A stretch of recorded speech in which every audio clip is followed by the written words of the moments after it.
So now, how you doing? Late too. Kingdom over everything. Or you can say kingdom over everybody. Are you willing to put your mind, body, and soul on the line? Call this kingdom over everything. I'm about my Abba's business, for I be my wedding ring. Married to the gospel and I'm faithful, never giving up. That's word to the chief. My belief in the spiritual. Do the work, plant the seed. Christ is what these people need. Not them doctors that y'all feed. Souls burning cause of greed. Hands to the piss out, like the swizz that from my brizz out. 10 toes biz out as I'm praying for my criz out. Precept on them precepts while I let the spirit direct. Every move I miss, can't let the serpent dissect my soul away. Praying for the strength to make it through the day. Darts flying at me, but a feast just keep me strapping. Pappy say he got me long as I worship his son. He say I'll never lack as long as he is number one. He is. That's why I'm on my knees begging for forgiveness. Regardless what y'all think, this kingdom business. Call it KOE. I won't let you get my life. I won't let you get my body. I'm a soldier, yeah, how we gon' kill Illuminati. It's the kingdom over everything. We want the kingdom over everything. We call this KOE. I won't let you get my life. I won't let you get my body. I'm a soldier, yeah, how we gon' kill Illuminati. It's the kingdom over everything. We want the kingdom over everything. We call this KOE. Got the spirit of Moses up against Janus and Jambres, exposing the lies. That's why these preachers is mad at me. Repping the covenant that was gave to my fathers. The spirit of Abraham got me drinking the waters. I call that fully persuaded. I pray to y'all that I make it up out this booth I'm in. Spiritually speaking, spiritually speaking. From what I've been reading, as long as I'm breathing, this 613 and I mean it. I got this work and I'm fiending to do it. Study to prove it. You ain't gotta believe it. He gon' make do in this season. We gon' be bending a knee. We gon' help rule in this kingdom. For the wicked it ends. They all gon' burn in they sins. I'm on a straight path, never turning right or left. Narrow is the road to salvation. We talking life or death. That's why I'm on my knees begging for forgiveness. Regardless what y'all think, this kingdom business. Call it KOE. And he said to them all, if any man will come after me, let him deny himself and take up his cross daily and follow me. We call this KOE. So whosoever shall save his life shall lose it. Whosoever will lose his life for my sake, the same shall save it. All praise, all honor, and all glory is into our Elohim. The Elohim of Abraham and Isaac and Jacob. The Elohim of the called out ones. Our King, our power, and our crown. Yeshua Mashiach. Our Savior, the creator and possessor of all things, whom we give praise, honor, and great glory. Coming back to get it all right. Coming back to get it all straight. For Israel, because of Israel, and yes, even between Israel. To our brothers and sisters in the faith, as always, we salute you. Turn it over to the brethren, my bane and my beloved brother. All right. Shabbat Shalom, family. Shabbat Shalom. My bad. I was trying to edit this title. I see a misspelled word. Oh, okay, my bad. It's been a long week. Yeah. But it's good to see y'all again. Good to see everybody in the chat. You know what I'm saying? I know more people gonna be falling in here pretty soon. We got a nice little crowd up in here right now. But yeah, it's good to see y'all. I'm Akti. I got my big brother with me. Let him introduce himself. Shabbat Shalom, brother. His eyes, family. Shabbat Shalom. All right, family. Y'all see the title, and it's a continuation of the last time I saw y'all. The weightier matters of the law, feast day edition. They all point to Christ. All right. So the last time I was up here, we talked about weightier matters of the law specifically pertaining to the feast, right?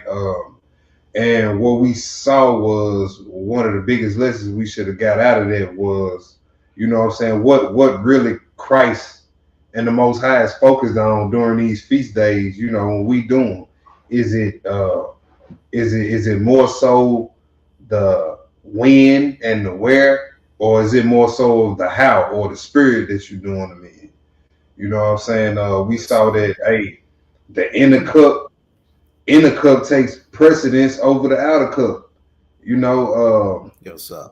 all that y'all not doing it right because it's on this day and on this day. Okay, you worried about days and times and dates and moon phases, but you looking at other people's wives during the feast. You know what I'm saying? So we Yes, got we sir. got down to, you know what I'm saying, what he's really looking for, you know, in those weightier matters, faith, judgment, mercy, love is even one. Right. So in this one, in this class right here, we gonna run through all the feast days pretty much and show you how Christ ties into all of them. You know what I'm saying? What's a more weightier matter than Christ? All right. Mm. Because like we said the last class we did this. You can be on point with the moon. You can be on point with the sun, the stars. You can be on point with the day and the time. You could have the right hour, right minute marker, right second marker, right millisecond marker. And you got all that right. Yeah. But then if I ask you, well, what do Christ got to do with the Feast of Tabernacles and you stuttering, then you are truly missing the point. You truly missing the point. All right. So like I said, what's a more weightier matter than Christ? So we ain't gonna go too. This ain't like a in-depth class. Like if I was to do an in-depth analysis on all the feast days, I would have to do one class at a time for each feast day. All right, to hit like all the points that go with it. But we just gonna do you know what I'm saying? We're gonna stick our feet in the water tonight. You know what I'm saying? Because I know feast season is coming up, and brothers gonna be touching on different things, and I'm pretty sure, you know what I'm saying, they gonna hit on a bunch of stuff. So we finna get into it, Hebrew. Let's start this out of Matthew 23. Got quite a few scriptures to get through. Matthew 23 and 23 through 28.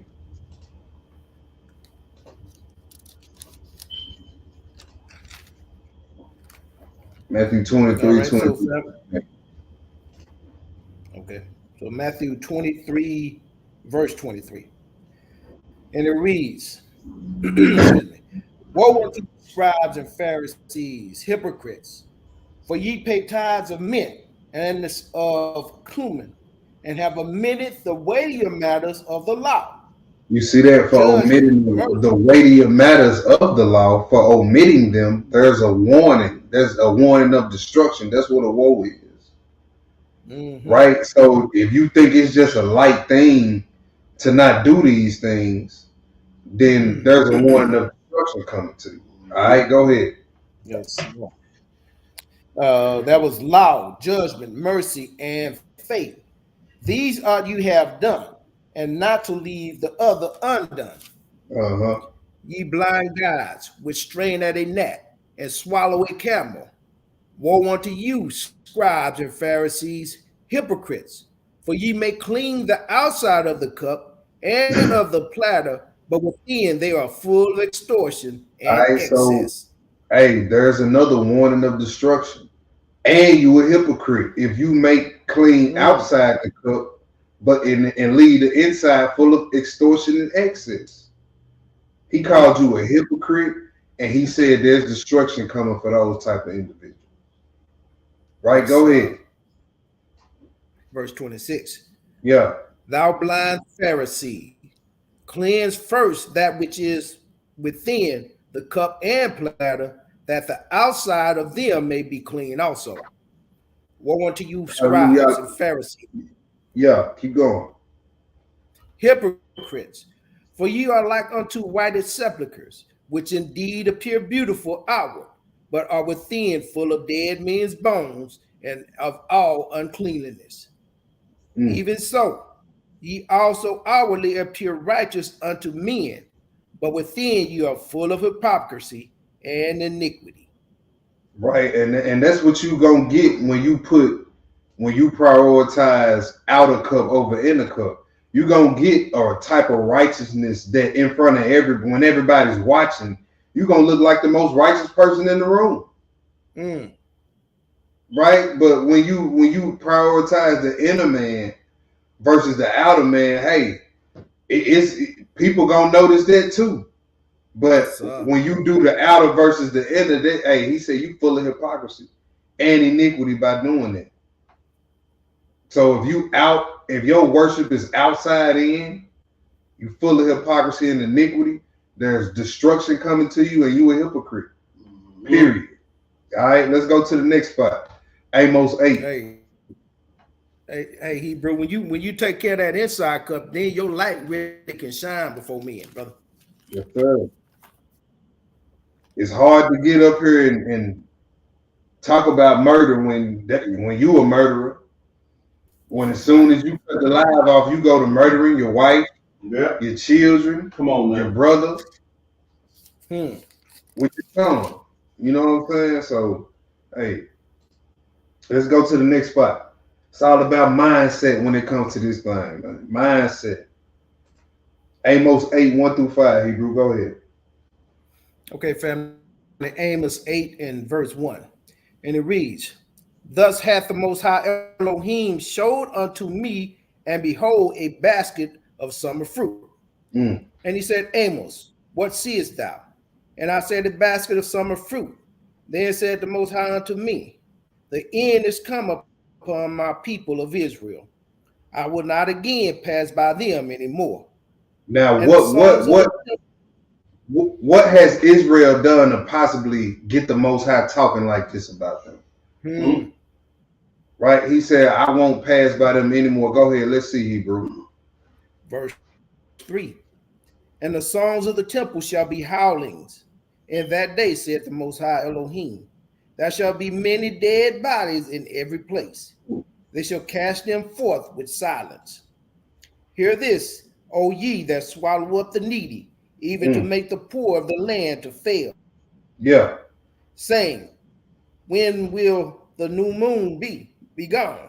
And that we may sell corn, and the Shabbat, that we may set forth wheat, making so the whole small. time so we see the mindset behind our people. Yes, sir. Had the Lord saying, look, I won't pass by them no more.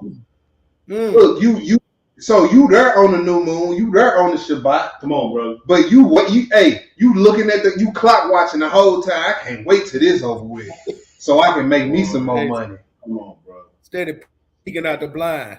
Yeah. So, hey, you had the outer your worship outside in, not inside out. Hey, and this caused him to say, look, I won't pass by them no more. Ain't no even looking at sacrifice. He said, your sons of the temple gonna be howling. Because of your mindset toward his Sabbaths and his festivals is jacked up. Just because you there, just because you doing it, surface level. But look at the mindset, man. When it's over with, this sun ain't going down yet. Is it twilight yet? Oh, we got to spring forward. That means the day gonna be longer. That means the Shabbat gonna be to about 9 now. Instead of you rejoicing. Right. All right, go ahead, Hebrew. Okay, family, the end of 5, I'm sorry. And the shekel great, and falsifying the balances by deceit. All right, so hey, that we may buy. That's it, Hebrew. That's it, just verse 5. Okay. That was the mindset of our people. Hey, when the new moon over with, when that Shabbat over with, when this feast day gonna be over. Let's go to the next spot, Colossians 2. Colossians 2.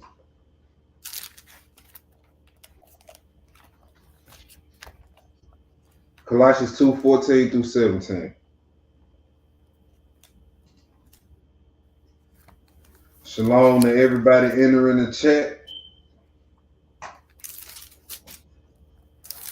We in Colossians chapter 2. We're gonna pick it up at verse 14, read 14 through 17, Hebrew. Nah, hold on.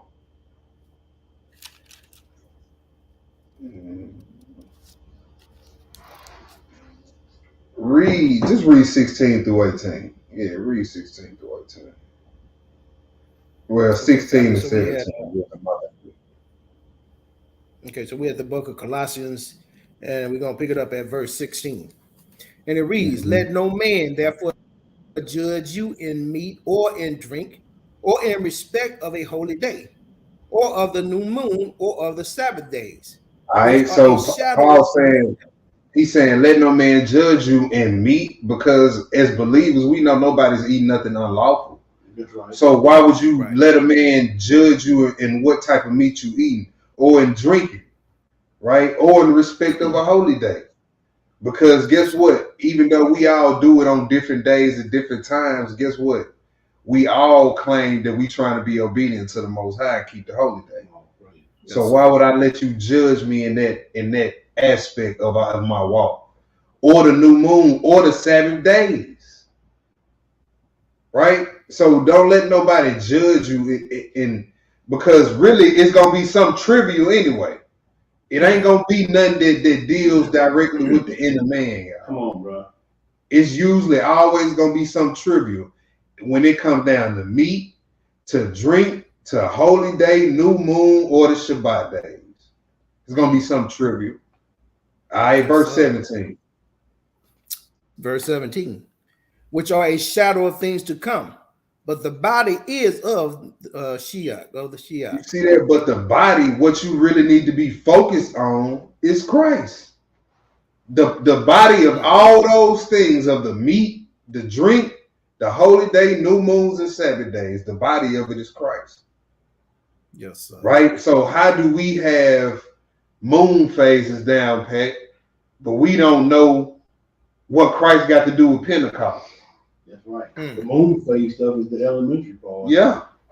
But they heighten that up like that's the most important Like part. that's the most important part, because they can go read some in Jubilees and some in Enoch that say we were gonna be falling away from the correct times when we supposed to be keeping the feast. But tell the whole story though. Tell the whole story. All right, let's go to the next spot. Revelation 13, 1 through 8. Revelation 13, 1 through 8. There go the Jubilee. See, they say it right here, brother. Don't fall away from the times and seasons of the feast. Yeah, but what Christ say though? Right.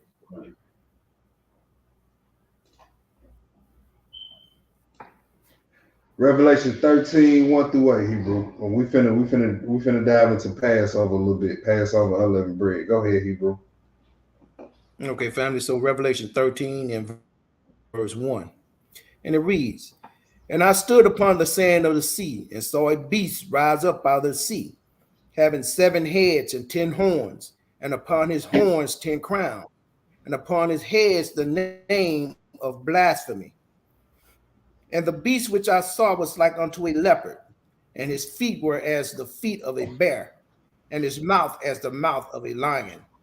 And the dragon gave him his power and his seat and great authority.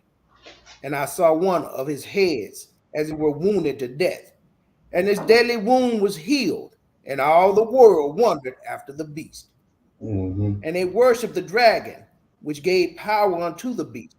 And they worshiped the beast, saying, who is like unto the beast? Who is able to make war with him? And there was given unto him a mouth speaking great things and blasphemies, and power was given unto him to continue 42 months. And he opened his mouth and blasphemed against Elohim, to blaspheme his name and his tabernacle and them that dwell in heaven. Mm-hmm. And it was given unto him to make war with the saints and to overcome them. And power was given him over all kindreds and tongues and nations. And all that dwell upon the earth shall worship him, whose names are not written in the book of life of the Lamb, slain from the foundation of the world. You see that it says If any we'll man focus have on the an ear, other let him part hear. in another class, but that verse 8 it says the lamb slain from the foundation of the world. So again, we see Yes, sir. we back on our Melchizedek thing. Melchizedek before Aaron. All right, it called Christ the Lamb, slain from the foundation of the world, from or before the foundation of the world was laid. So this thing was already set in stone before anything was Yes, sir. created. The plan was already in play. All right, let's go to the next part. Let's go to Exodus 12. Exodus 12. Let's go look at it. Hey, we're gonna skip around a little bit. Exodus 12. Read 1 through 3, then we're Yes, gonna sir. skip down.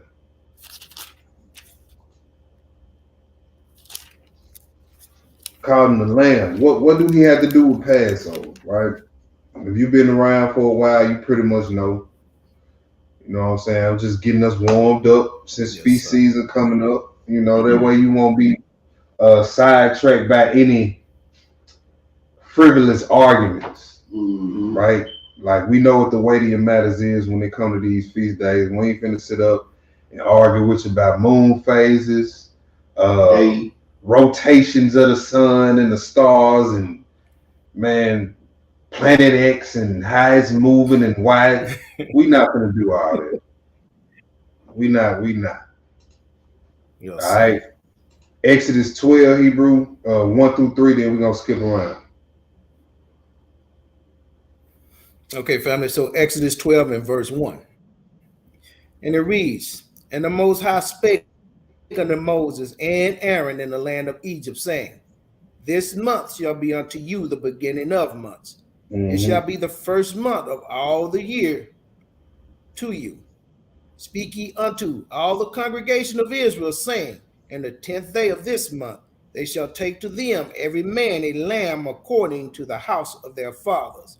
A lamb. All right, so the whole congregation of Israel, take a lamb to your house, right? Go ahead, Hebrew, keep reading, verse 3.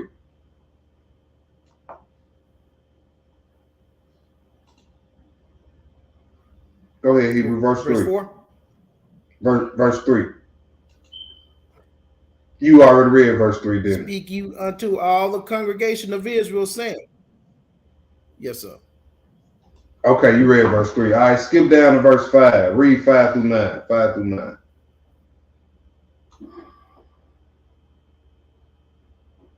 9. Okay, family, verse 5. And it reads, Your lamb shall be without blemish, a male of the first year. You shall take it out from the sheep or from the goats. All right, so make sure the lamb is without blemish. Day of the same month. No blemish on the lamb. All right, yes, no spot on the lamb. All this is symbolic, y'all. No spot on the lamb. So what this points to is that the lamb that was slain from the foundation of the world would be without blemish or without sin. All right, go ahead. And the whole assembly of the congregation of Israel shall kill it in the evening. It said the whole. It said the whole assembly of the congregation of Israel shall kill it in the evening. Right now, this is pretty much laying out what you read in Matthew 27 and Mark 15, right here in Exodus 12. It's laying it all out. All right, go ahead, Hebrew. Verse 7. And they shall take of the blood and strike it on the two side posts and on the upper doorposts of the houses wherein they shall eat it. And they shall eat the flesh in that night, roast with fire and unleavened bread, and with bitter herbs they shall eat it. Eat not of it raw, nor sodden at all with water, but roast with fire, his head with his legs, and with the purtenance thereof. All right, so in verse 9, ye shall not let nothing of it remain until the morning. In verse 9, this is what Paul was talking about, not eating of it unworthily. This is it right here in Exodus 12 and 9. You can pretty much piece together the book of Romans, the book of Hebrews. You can piece all that together reading the first 5 books. put it right there on the table. Mm. All right, so he telling you how to eat it. And we gonna read Paul telling us not to eat of this cup of the Passover unworthily. All right, go ahead, Hebrew. That was verse 9. Matter of fact, Yes, skip sir. down, read 11 through 14. 11 through 14. Okay, so verse 11. And it reads, and thus shall you eat it, with your loins girded, your shoes on your feet, and your staff in your hand. And you shall eat it in haste. It is the Most High's Passover. For I will pass through the land of Egypt this night, and will smite all the firstborn in the land of Egypt, both man and beast, and against all the gods of Egypt I will execute judgment. I am the Most High. And the blood shall be to you for a token upon the houses where ye are. And when I see the blood, I will pass over you, and the plague shall not be upon you to destroy you when I smite the land of Egypt. 14. Read verse 14, Hebrew. And this day shall be unto you for a memorial. Okay. And this day shall be unto you for a memorial, and you shall keep it a feast unto the Most High throughout your generations. You shall keep it a feast by an ordinance forever. All right, so in verse 14, he told Israel why they won in the land of Israel to keep the feast and to keep it forever for a memorial throughout all their generations, right? So hey, we already killed it, but all that you can't keep the feast outside the land, hey, that's false. We done already proved that. So let's go further along in this. Let's go to Isaiah 53. Isaiah 53. You can pick it up at verse 1, Hebrew.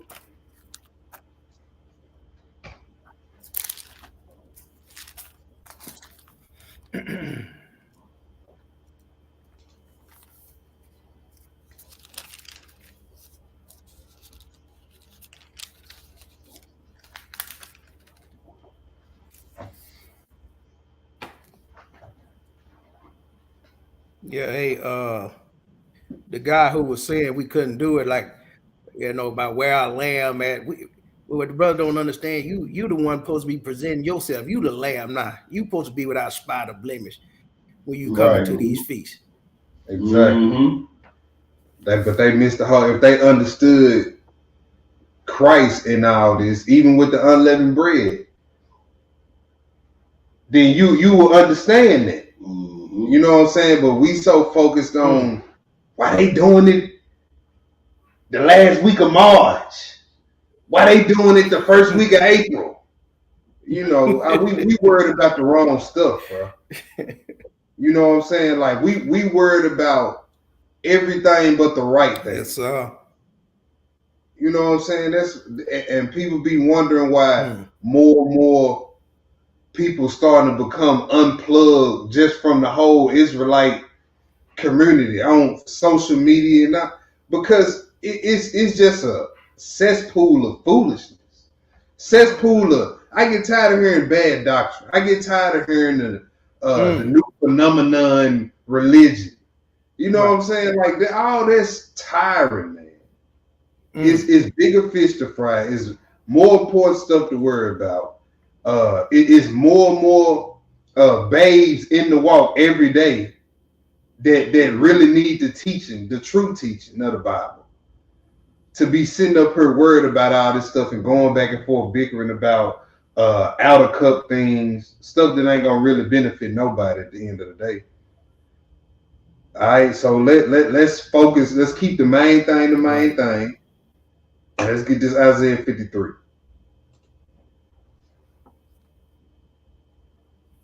Go ahead. Okay, bro. family. So Isaiah 53 and verse 1. And it reads, who hath believed our report? And to whom is the arm of the Most High revealed? Right. We shall grow up before him as a tender plant, and as a root out of a dry ground. All right, He as has a no tender form plant, as or a root out of a dry ground. we shall see him. It says, as a root out of dry ground, he shall grow up. right? So if you got questions about a virgin giving birth to a child, you know what I'm saying, by power of the Ruach HaKodesh, by the way, then read Isaiah 53:2. How would he grow up? Well, it described it as a root out of dry ground. That's something you don't see often. Just like you don't see virgins having children. Right? So it's letting you know that even his coming about will be miraculous. Like you can really paint the New Testament with the old. You can paint a picture of the New Testament with Old Testament scriptures.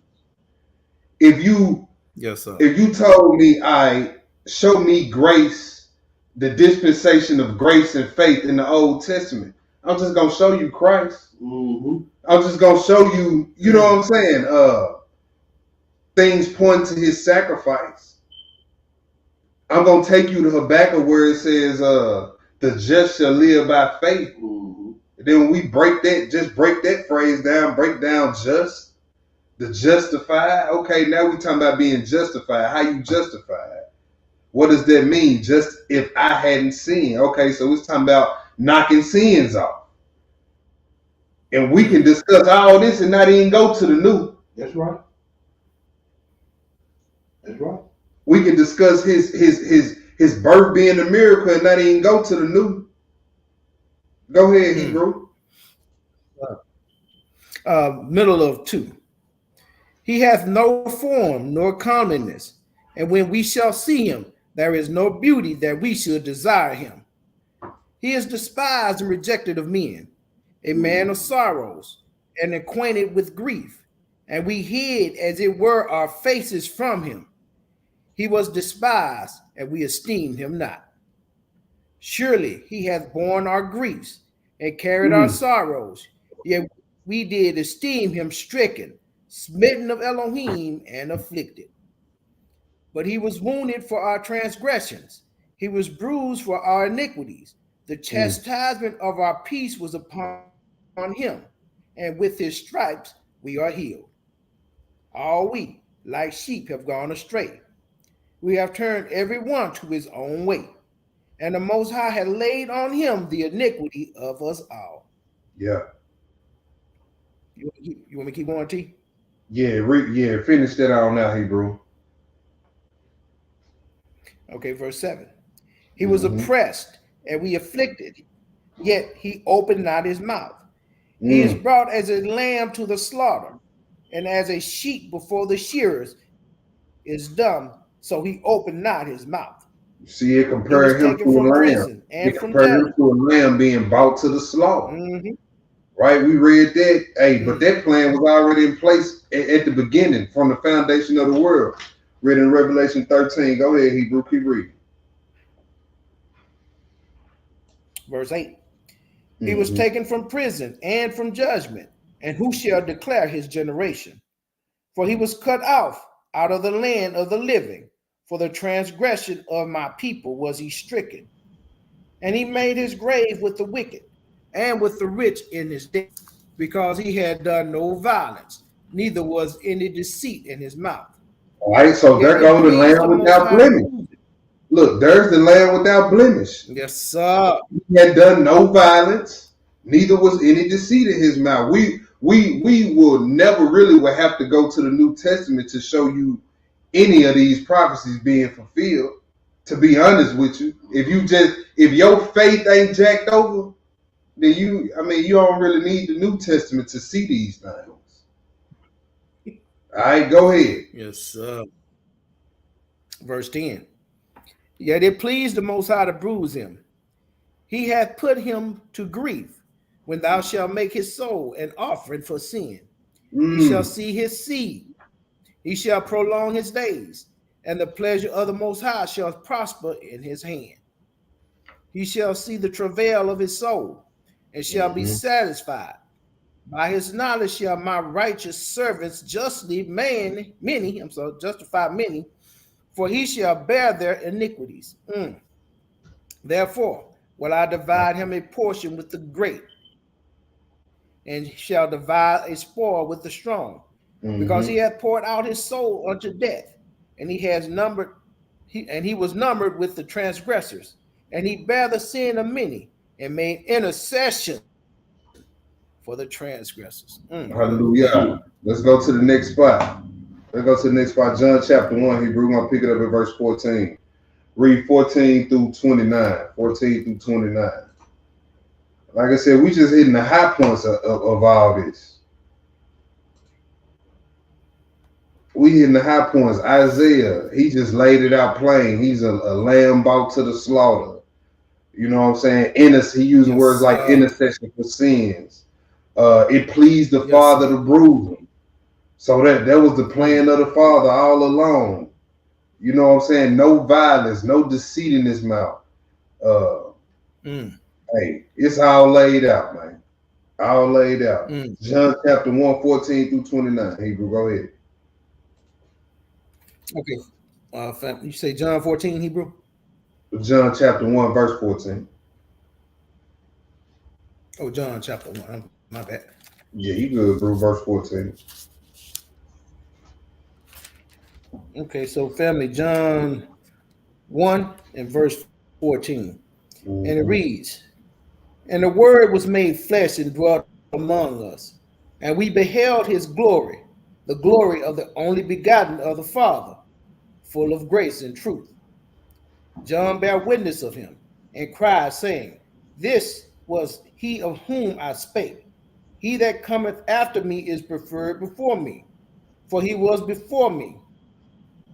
And of his fullness have all we received, and grace for grace. For the law was given by Moses, but grace and truth comes through Yeshua HaMashiach. No man has seen Elohim at any time. The only begotten Son, which is in the bosom of the Father, he hath declared him. And this is the record of John, when the Jews sent priests and Levites from Jerusalem to ask him, who art thou? And he confessed and denied not, but confessed, I am not the Shiach. And they asked him, what then? Art thou Elias? And he said, I am not. Art thou that prophet? And he answered, no. Then said they unto him, who art thou? That we may give an answer to them that sent us. What sayest thou of thyself? He said, I am the voice of one crying in the wilderness. Make straight the way of the Most High, as said the prophet Isaiah. And they which were sent up were of the Pharisees. You want me to keep going, Hebrew? Yeah, read through 29. Okay, verse 24. And they which were sent were of the Pharisees. And they asked him, and said unto him, why baptizest thou then? If thou be not the Shiach, nor Isaiah, neither that prophet. John answered them, saying, I baptize with water, but there standeth one among you whom ye know not. He it is who coming after me is preferred before me, whose shoe latchet I am not worthy to unloose. These things were done in Betharba, beyond Jordan, by John, where John was baptizing. The next day John said Yeshua coming unto him, and said, behold, the Lamb of Elohim, which take away the sins of the world. He said, behold, the Lamb of Yah, which take away the sins of the world. So even John knew what it was, right? John knew what it was, and now we finna go read and see like his ops back in the day, Christ's ops back in the day, even they knew what it was. All right, even they knew what it was. Let's go to John chapter 11. Now, you know what? Yeah, let's go and hit that. John chapter 11, 45 through 53. Right? Even the naysayers of Christ's day understood the prophecies. But you got naysayers in 2024 that don't even want to understand the prophecy. But the naysayers in his day understood it. All right, John chapter 11, 45 through 53. Hebrew, go ahead. Okay, so verse 45, family. And it reads, there are many other Jews which came to Mary and had seen the things which Yeshua did, believed on him. But some of them went their way ways to the Pharisees and told them what things Yeshua had done. Then gathered the chief priests and the Pharisees in council and said, what do we? For this man doeth many miracles. If we let him thus alone, all men will believe on him. And the Romans shall come and take away both our place and nation. Hey, so hey, And one of them, it was the true believers, the true teachers versus the clout chasing Hebrews. Because look at what it's all about with them. He gonna come take away our place in our nation and nation. So they just wanted the clout chase. So you will have brothers that be in this thing 30, 20 plus years, look like they got a little following, a little pull in this thing, but they really just clout chasing. You know what I'm saying? Over the course of time, it stopped becoming more about getting the word out, and now it's more so about I'm reading my press clippings now. Everybody telling me I'm cold with these scripts. Then it starts to become a clout chasing thing, just like with these elders. How long you think a lot of them? I'm pretty sure a lot of them have been teaching 15 plus years. Yes, sir. But look at where their mind was at, though. All right, verse 49 here, bro. Go ahead. Verse 49, family. And one of them named Caiaphas, being the high priest, that same year said unto them, ye know nothing at all. You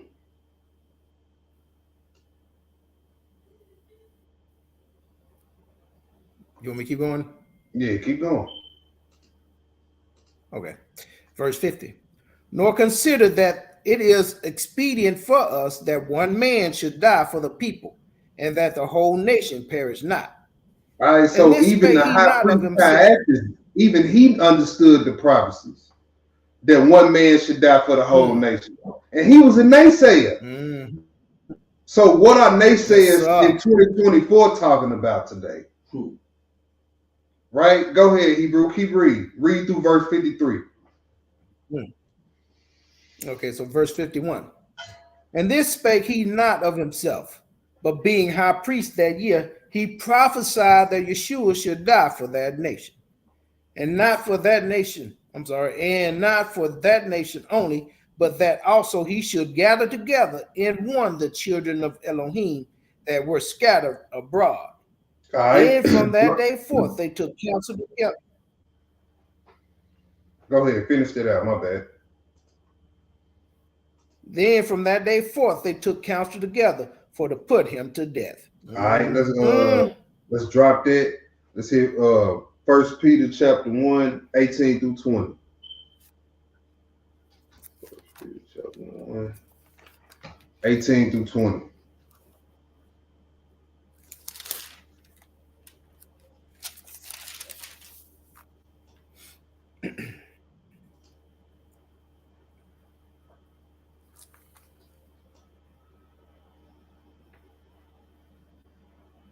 You get it, go ahead, bro. Okay, so 1 Peter 1 and verse 18. And it reads, for as much as ye know that ye were not redeemed with corruptible things, as silver and gold, from your vain conversations received by traditions from your fathers, but with the precious blood of Shiach, as a lamb without blemish and without spot, who verily was foreordained before the foundation of the world, but was manifest in these last times for you.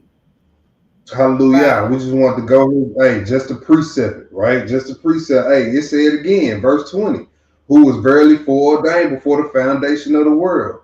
Compare Christ to a lamb without blemish, without spot. All right, now let's go look at this death. Let's go to Matthew 27.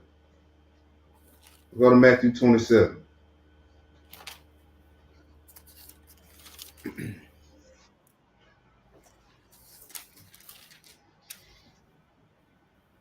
Pick it up at verse 11, Hebrew. Okay, so Matthew 27, family, and verse 11. And it reads, and Yeshua stood before the governor And the governor asked him, saying, Art thou the king of the Jews? And Yeshua said unto him, Thou sayest. And when he was accused of the chief priests and elders, he answered nothing. Then said Pilate unto him, Hearest thou not how many things they witness against thee? And he answered him, To never a word, insomuch that the governor marveled greatly.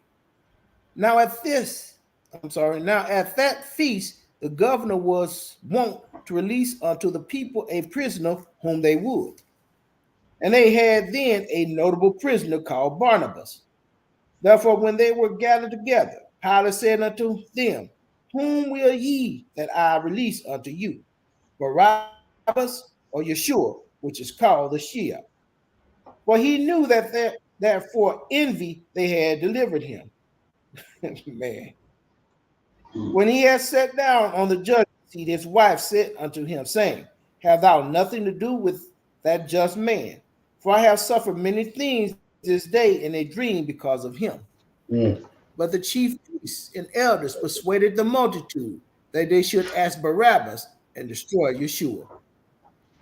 The governor answered and said unto them, Whether of the twain will ye that I release unto you? They said, Barabbas. Pilate said unto them, What shall I do then with Yeshua, which is called the Shia? They all say unto him, Let him be crucified. You see that? Hey, they go back to Exodus 12. That's what we was talking about. Exodus 12. It says, Let all the congregation of Israel take for themselves a lamb, right? Mm-hmm. And then when we read down in that verse 21 in Exodus 12, Moses called all the elders, and all the elders took for a lamb for their households. So boom, it's fulfilling both things, both the whole congregation and the elders. So the whole congregation of Israel saying, Hey, crucify him. Go ahead, Hebrew. What verse you at? Verse 23. Go ahead. And it reads, And the governor said, Why? What evil hath he done? But they cried out the more, saying, Let him be crucified. When Pilate saw that he could not prevail nothing, but that rather a tumult was made, he took water and washed his hands before the multitude, saying, I am innocent of the blood of this just person.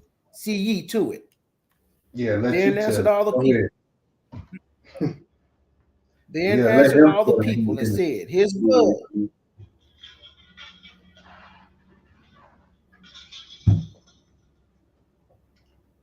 Go You have ahead, something, bro. Hebrew? No, I was just saying, he said he innocent. I said, yeah, let him tell Oh, right. it. Verse 25. Then answered all the people and said, His blood be on us and on our children. For me. Then released he Barabbas unto them. And when he had scourged Yeshua, he delivered him to be crucified. Mm. Then the soldiers of the governor took Yeshua into the common hall and gathered unto him the whole band of soldiers. And they stripped him and put him on a scarlet robe. And when they had platted a crown of thorns, they put it upon his head, and a reed in his right hand. All right, And so they you see, bowed. y'all see where it says they planted a crown of thorns on his head. That's even in the Old Testament. If you read the story of Abraham, this Genesis 22. Yep, Genesis 22. Abraham's about to sacrifice his son Isaac. Yes, sir. The ram that came in place. Guess where it was caught? It was caught in the thicket by what? The horns. Right. Yes, sir. So everything is prophecy. All right, go ahead, Hebrew. And hey, and when you read the book of Jasher, the account on it in the book of Jasher, and I believe it's Jasher 23, it tell you when the ram got caught by the horns that was Satan trying to stop it from happening. Right? There you go, bro. Go ahead. There you go. I'm gonna start at 29 again. Yeah. And when they had platted a crown of thorns, they put it upon his head, and a reed in his right hand. And they bowed the knee before him and mocked him, saying, Hail, King of the Jews.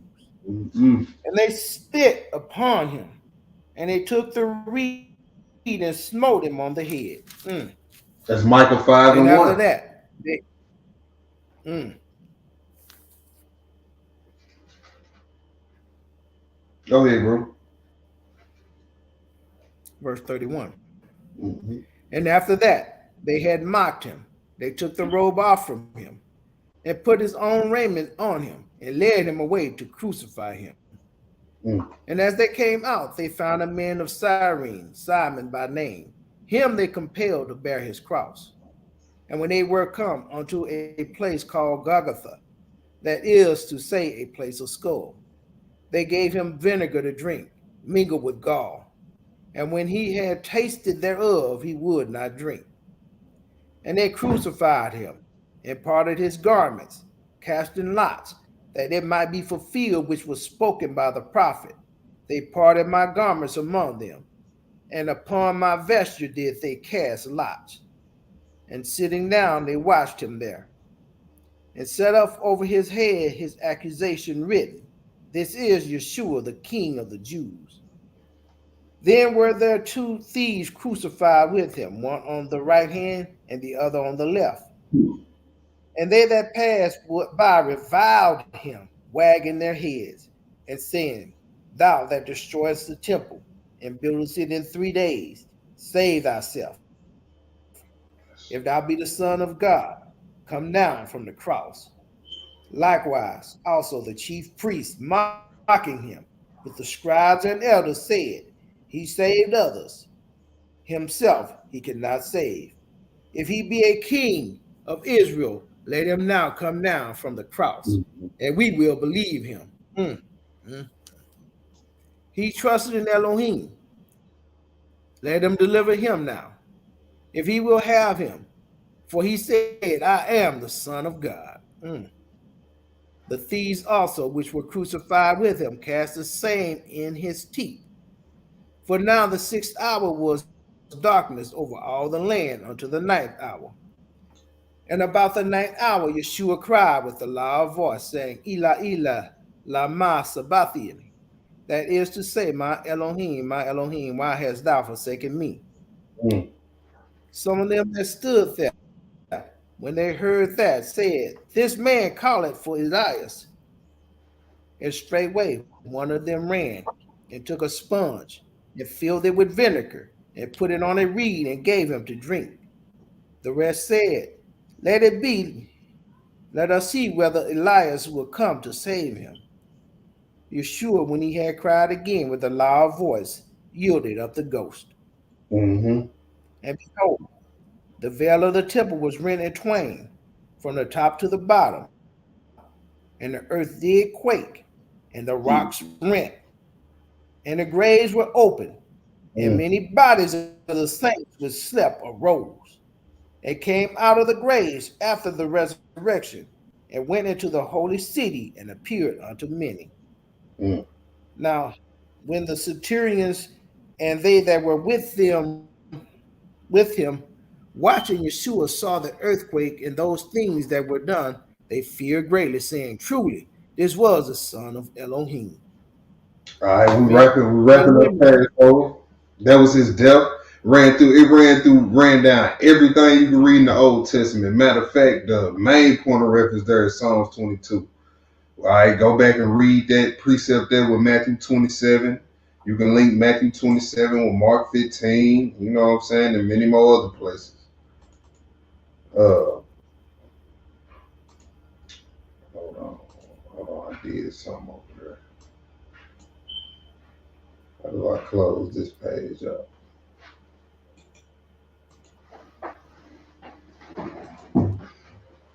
What you trying to get back to? It's like it doubled up on my. Oh, just minimize it down, then you open back up. How you? I don't know how. Okay. All right. Hold on, Hebrew. Let me stop sharing the screen. All right, so let's finish up Passover, then we move right into unleavened bread. Let's go to the next spot. Let's go to 1 Corinthians 11, Hebrew. 1 Corinthians 11. First Corinthians 11. And like I say, this is pretty much a review for a lot of people. You know what I'm saying? It's just to get us ready, so we don't be sidetracked by foolish questions, foolish discussions when it comes to the feast days.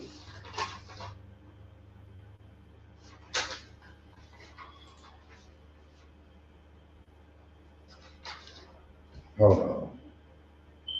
Give me 1 second here, bro.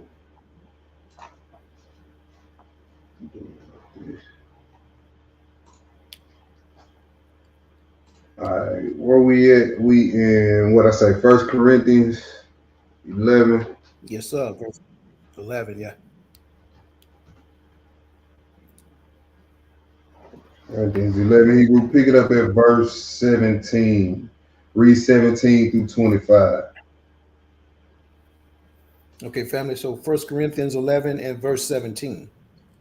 And it reads, Now, this that I declare unto you, I praise you not, that ye come together, not for the better, but for the worse. For first of all, when ye come together in the church, I hear that there be division among you, and I partly believe it. For there must be also heresies among you, that they which are approved may be made manifest among you. When ye come together, therefore, into one place, this is not to eat the Lord's Supper. For the eating every one taketh before others his own supper, and one is hungry, and another is drunken. What? Have ye not houses to eat or to drink in? Or despise ye the church of Elohim, and shame them that have not? What shall I say to you? Shall I praise you in this? I praise you not. All right, For I have Paul telling people who keep the feast that they not keeping it right. All right, he specifically speaking about the Passover. You know what I'm saying? He said, look, y'all got it together, but everything else is on y'all mind other than the Lord's Supper or the Passover. And partaking in this cup the right way. All right, go ahead, Hebrew. Verse 23. Yeah. For I have received of the Most High that which also I delivered unto you, that the Most High Yeshua, or the Master Yeshua, the same night in which he was betrayed, took bread. And when he had given thanks, he brake it and said, Take, eat. This is my body, which is broken for you. This do in remembrance of me. After the same manner also he took the cup when he had supped, saying, This cup is the New Testament in my blood. This do ye as oft as you drink, in remembrance of me. Keep going, Hebrew. Keep going. Verse 26. Yeah, For read as often 21. as ye eat this bread and drink this cup, ye do show the Most High death till he come. Wherefore, whosoever shall eat this bread and drink this cup of the Most High unworthily shall be guilty of the body and the blood of the Master. Right. So that would have been just like you on Passover night in Egypt, eating it raw or eating it sodden. You know what I'm saying? So the same rules still apply. All right, go ahead, Hebrew. Verse 28. Yeah. But let a man examine himself, and so let him eat of that bread and drink of that cup. For he that eateth and drinketh unworthily eateth and drinketh damnation to himself, not discerning the Most High's body. Hey. For this cause many are weak. For this cause many are weak and sickly among you, and many sleep. I'm pretty sure brothers will touch on that a little bit more in the weeks to come. Let's go to the next spot. Let's go to Exodus 12. We on unleavened bread now. What does Christ have to do with unleavened bread? All right, let's find out. Exodus 12, 15 through 20. Exodus 12, 15 through 20. Then after that, we got Pentecost, right? After this unleavened bread, we got a few quick, well, one of them ain't quick, but you know what I'm saying? We're going to be in and out of unleavened bread pretty fast. And then we got Pentecost after that. Exodus 12, 15 through 20. Go ahead, Hebrew. Okay, family. So Exodus 12 and 15. Mm-hmm. 7 days shall you eat unleavened bread. Even the first day ye shall put away leaven out of your houses. For whosoever eat the leavened bread from the first day unto the seventh day, that soul shall be cut off from Israel. And in the first day there shall be an holy convocation. And in the seventh day there shall be an holy convocation to you. No manner of work shall be done in them, save that which every man must eat. That only may be done of you. And ye shall observe the feast of unleavened bread, for in the selfsame day as I brought your armies out of the land of Egypt. Therefore ye shall observe this day in your generations by an ordinance forever. All right, so he's saying for 7 days you eat unleavened bread. Mm-hmm.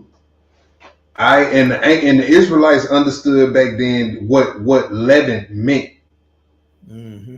So, and we know that what the 7 days represent the 7,000 years that he gave man to correct himself. Yes, sir. So you're supposed to live a sin-free, spotless life. Mm-hmm. You know what I'm saying? Is in the best way you can. That's right. To the best of your ability. All right, go ahead, Hebrew. Verse 18. Yeah. In the first month of the 14th day of the month at even, ye shall eat unleavened bread until the 120th day of the month at even. 7 days shall there be no leaven found in your houses. For whosoever eateth that which is leavened, even that soul shall be cut off from the congregation of Israel, whether he be a stranger or born in the land. Ye shall eat nothing leavened in all your habitations. Ye shall eat unleavened bread. Mm-hmm. Then Moses called for all the elders of Israel and said unto them, Draw out and take you a lamb according to your families, and That kill was the it, Hebrew. Passover. That was it, Hebrew at verse 20. That was it right there. Let's go to the next spot. Okay. Let's go to the next spot. John chapter 6. John chapter 6. Let's see what this got to do with Christ.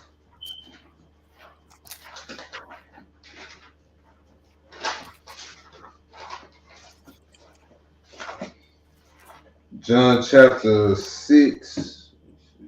Yeah, Hebrew picked that up at verse 1. Read 1 through 14, and then we're gonna skip down to 22. Okay.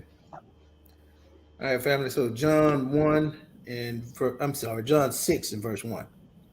And it reads, After these things Yeshua went over the Sea of Galilee, which is the Sea of Tiberias. And a great multitude followed him because they saw his miracles, which he did on them that were diseased. And Yeshua went up into the mountain, and there he sat with his disciples. And the Passover, a feast of the Jews, was nigh. When Yeshua then lifted up his eyes and saw a great company come unto him, he said unto Philip, Whence shall we buy bread that these may eat? And this he said to prove him, for he himself knew what he would do. Philip answered him, 200 pennyworth of bread is not sufficient for them, that every one of them may take a little. One of his disciples, Andrew, Simon Peter's brother, said unto him, There is a lad here, which have 5 barley loaves and 2 small fishes. But what are they among so many? And Yeshua said, Make the men sit down. Now there was much grass in the place. So the men sat down in number about 5,000. And Yeshua took the loaves, and when he had given thanks, he distributed to the disciples, and the disciples to them that were set down, and likewise of the fishes as much as they would. When they were filled, he said unto his disciples, Gather up the fragments that remain, that nothing be lost. Therefore they gathered them together and filled 12 baskets with the fragments of the 5 barley loaves, which remained over and above unto them that had eaten. Then those men, when they had seen the miracle that Yeshua did, said, "This is of a truth that prophet that should come into the world." All right, skip down to verse 22, Hebrew. Skip down to 22 and pick it up right there. Okay, so verse 22. The day Mm-hmm. following, when the people which stood on the other side of the sea saw that there was none other boat there, save the one whereinto his disciples were entered, and that Yeshua went not with the disciples into the boat, but that his disciples were gone away alone. Howbeit, there came other boats from Tiberias now to the place where they did eat bread after the Most High had given thanks. When the people therefore saw that Yeshua was not there, neither his disciples, they also took shipping and came to Capernaum, seeking Yeshua. And when they had found him on the other side of the sea, they said unto him, Rabbi, when camest thou hither? Yeshua answered them and said, Verily, verily, I say unto you, ye seek me, not because ye saw the miracles, but because you did eat of the loaves. You see that word about out of cup stuff, food, drink, Yeah. out of cup stuff, Yeah. and the Messiah gonna check it every time, Mm-hmm. Every time. right? Like just like when unleavened bread come around, yeah, you threw all your hot dog buns out, Yeah.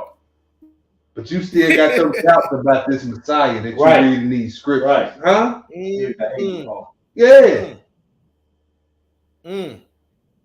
you really ain't. Hey, if you got your doubts about Messiah and you call yourself keeping unleavened bread, you ain't keeping unleavened bread. Yes, sir. Not with living in you. Right. And how you gonna not believe the ultimate unleavened bread that came from heaven? Right. Right? Go ahead, Hebrew. Hey, they'll read that Isaiah 53 you read earlier and still see King David. Yeah, and still see King David. And they'll read Psalms 22, the whole Psalms 22, knowing they can't read nowhere where David's garment's been parted, where David drunk vinegar. Right. Can't read none of that. But they gonna tell you that's David though. All right, Hebrew, go ahead. Verse 27. Mm-hmm. Labor not for the meat which perisheth, but for that meat which endureth unto everlasting life, which the Son of Man shall give unto you. For him hath Elohim the Father sealed. Then said they unto him, What shall we do that we might work the works of Elohim? Yeshua answered and said unto them, This is the work of Elohim, that ye believe on him whom he hath sent. They said therefore unto him, What sign showest thou then, that we may see and believe thee? What doest thou work? Now, You see that? Hey, he said, hey, look, part of your work is simply believing on the Christ. And then look, you got so many non-messianic Israelites that hit the street corners every Shabbat talking about they doing the work. You ain't even did the easy part first of the work. We doing the work, but you a non-messianic. Go ahead. That don't make no sense. Go ahead, bro. Verse 31. Mm-hmm. Our fathers did eat manna in the desert, as it is written. He gave them bread from heaven to eat. Then Yeshua said unto them, Verily, verily, I say unto you, Moses gave you not that bread from heaven, but my Father giveth you the true bread from heaven. For the bread of Elohim is he which cometh down from heaven and giveth life unto the world. Then said they unto him, Master, evermore give us this bread. And Yeshua said unto them, I am the bread of life. He that cometh to me shall never hunger, and he that believeth on me shall never thirst. But I said unto you that ye also have seen me and believe not. All that the Father giveth me shall come to me, and him that cometh to me I will in no wise cast out. For I came down from heaven, not to do my own will, but the will of him that sent me.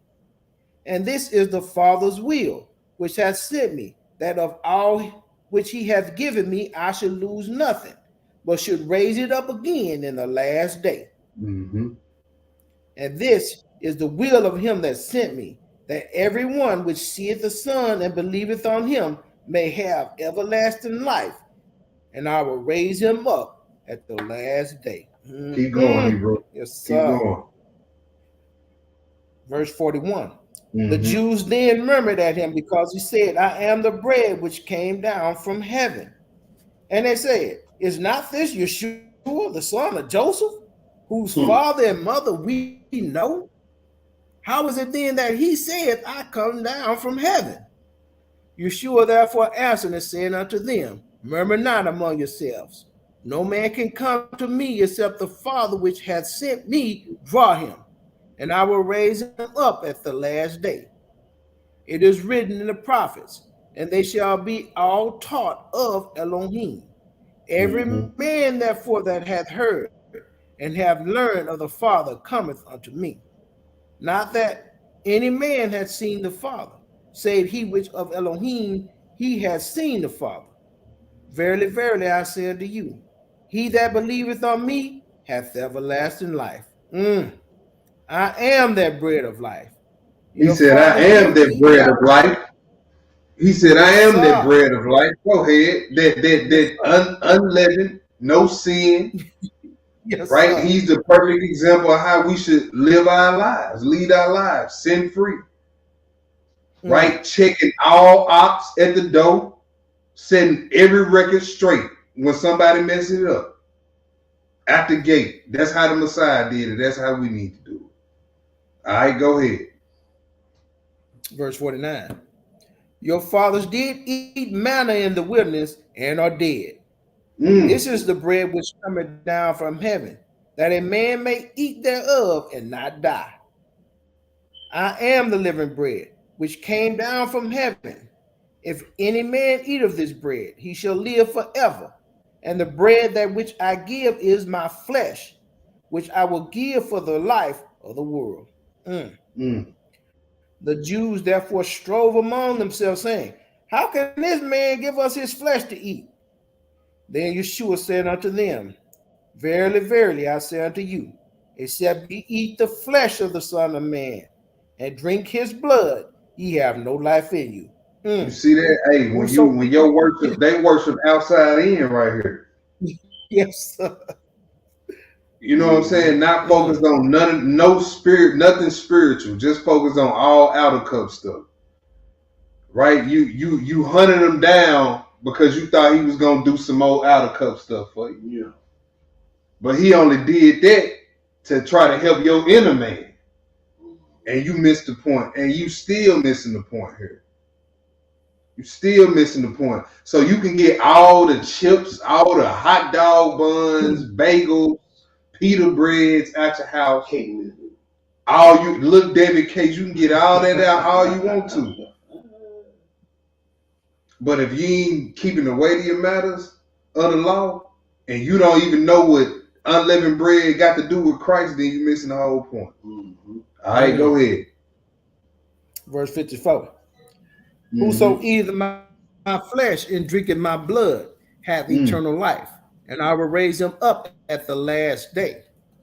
For my flesh is meat indeed, and my blood is drink indeed. He that eateth my flesh and drinketh my blood dwelleth in me, and I in him. As the living Father has sent me, and I live by the Father, so he that eateth me, even he shall live by me. This Now is that the do bread. sound crazy. Just hearing it. Right. Right. But hey, what is your worship? Is it inside out or outside in? Because if it's inside out, then you can hear that on the surface and not be thrown off by what's being said and be like, oh, okay, he talking about belief in him. You know what I'm saying? Go ahead, Hebrew.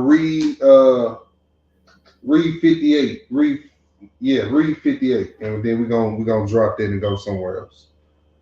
Okay, family. So verse 58. Uh-huh.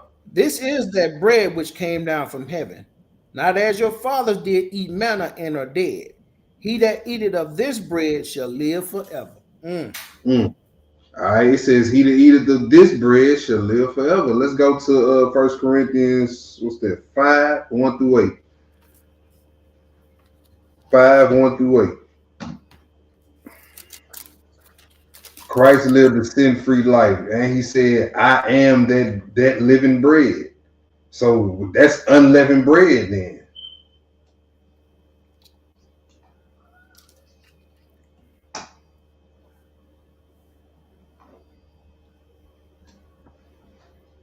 First Corinthians 5:1-8. Hebrew, go ahead. 1-8.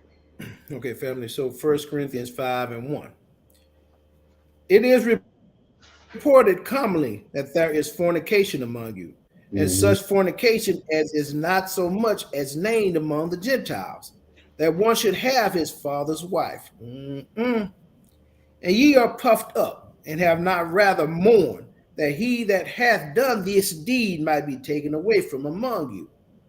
For I verily, am absent in body, but present in spirit, have judged already, as though I were present, concerning him that hath so done this deed. In the name of our Master, Yeshua HaMashiach, when ye are gathered together, and my spirit with the power of the Master, Yeshua HaMashiach, to deliver such as want unto Satan for the destruction of the flesh, that the spirit may be saved in the day of the Most High Yeshua. Your glorying is not good, knowing ye not that the little leaven leaven the whole lump. Purge out therefore the old leaven, that ye may be a new lump, as ye are unleavened. For even the Shiach, our Passover, is sacrificed for us. Hallelujah. Go ahead. Therefore let us keep the feast, not with the old leaven, neither with the leaven of malice and wickedness. Right, so leaven represents wickedness and malice. Yes, sir. See, you got all the bread out the house, but you still got leaven of malice and wickedness within you. Come on, bro. And hatred of the Messiah, and unbelief in his word. Or you prefer Moses' words over his. Whenever somebody tell you what Christ said, but see right here in Jubilees, see, when somebody tell you what Christ said, see over here in First Enoch, in the third chapter, see.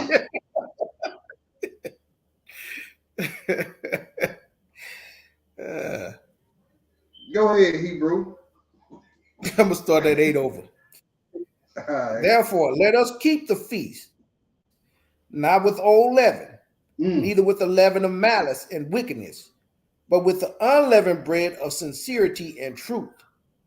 I wrote unto you in an epistle, not to company with any fornicators. That was it, Hebrew. That was it right there on that, just in verse 8. Let's go to the next spot. All right, let's move on. That was the end of the Passover unleavened bread. Let's get right into Pentecost.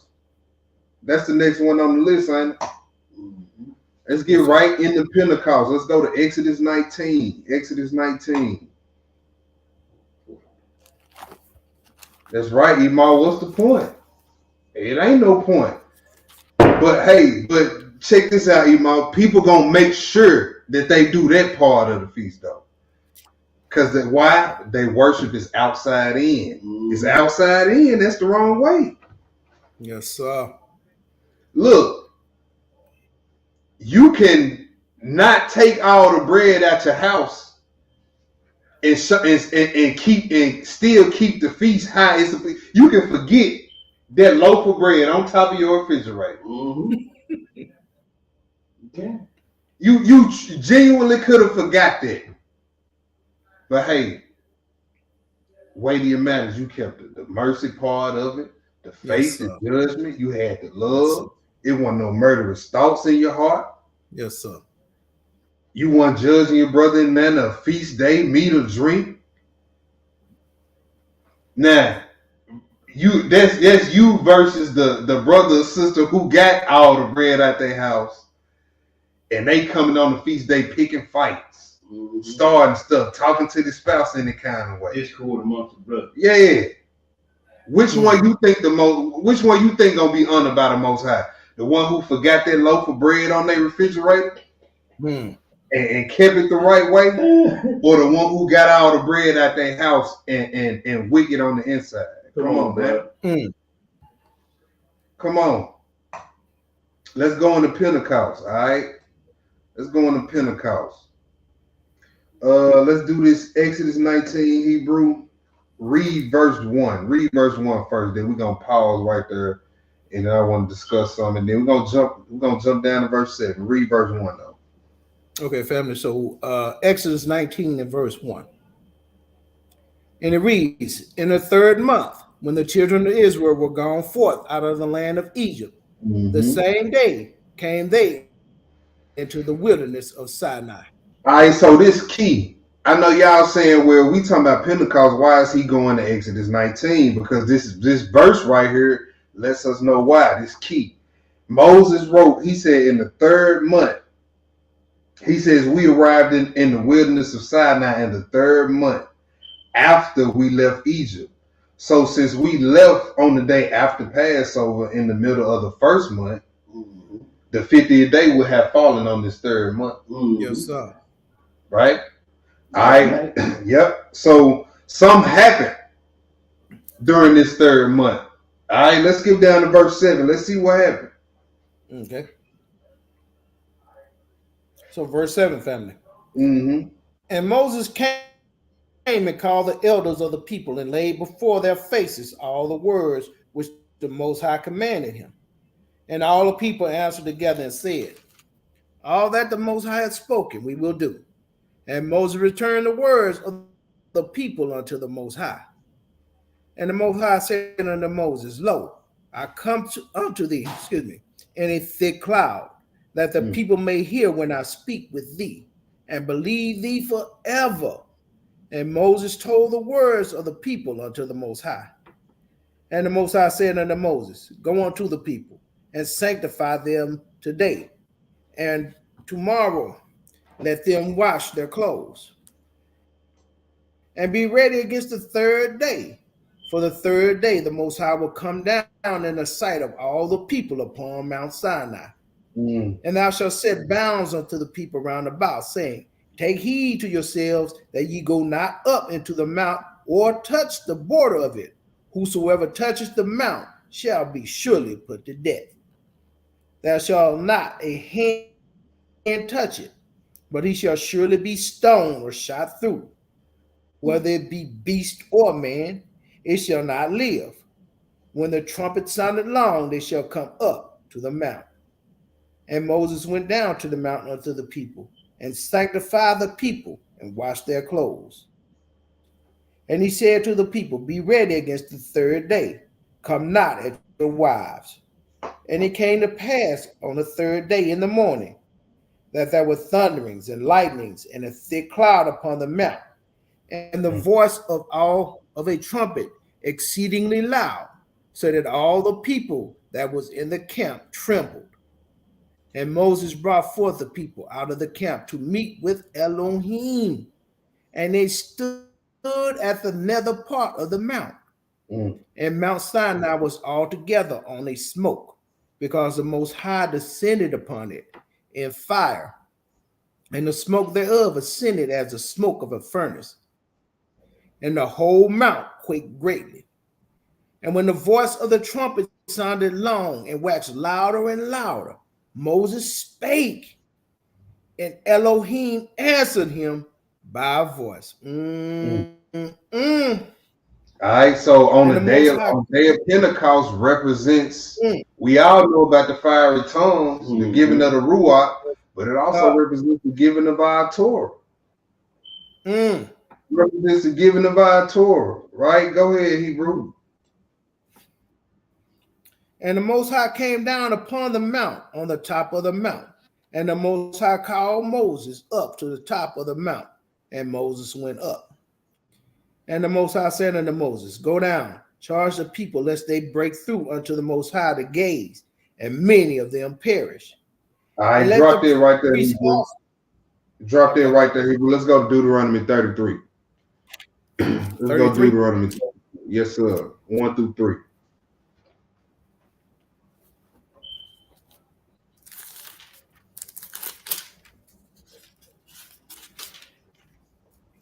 Mm. In the third month, you know what I'm saying? Like when you piece that together, you like, oh, okay. Mm-hmm. They left Egypt the day after Passover. That was the Mhm. middle of the month. So the Mm-hmm. third month, that 50th day would have fell in that third month. Right. Mm. All right, Deuteronomy 33, 1 through 3. Go ahead, Hebrew.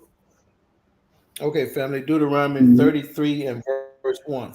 And it Yep. reads, and this is the blessing wherewith Moses, the man of Elohim, blessed the children of Israel before his death. And he said, the Most High came from Sinai and rose up from Seir unto them. He shined forth out of Mount Paran, and he came with 10,000s of saints. From his right hand went a fiery law for them. All right, Yea, so this he this just loved the another description of what went down in Exodus 19. In Deuteronomy Mhm. 33, he came down on Mount Sinai with 10,000s of his angels to deliver Mm, a fiery law. mm. Mm-hmm. All right, go ahead, Hebrew. Verse 3. Mm-hmm. Yea, he loved the people.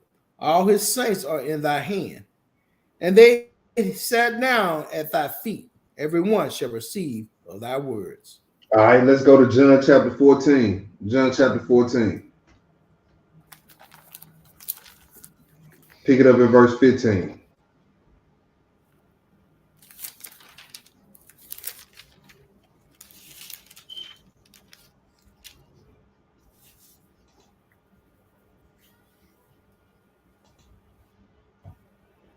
Verse 15, read 15 through 28, Hebrew. 15 through 28. Okay, family. So we had you say first John or just John? I'm sorry. This is just John, John. just I'm sorry. John. Yeah. Okay, so family, John 14 and verse 15. And it reads, if you love me, keep my commandments.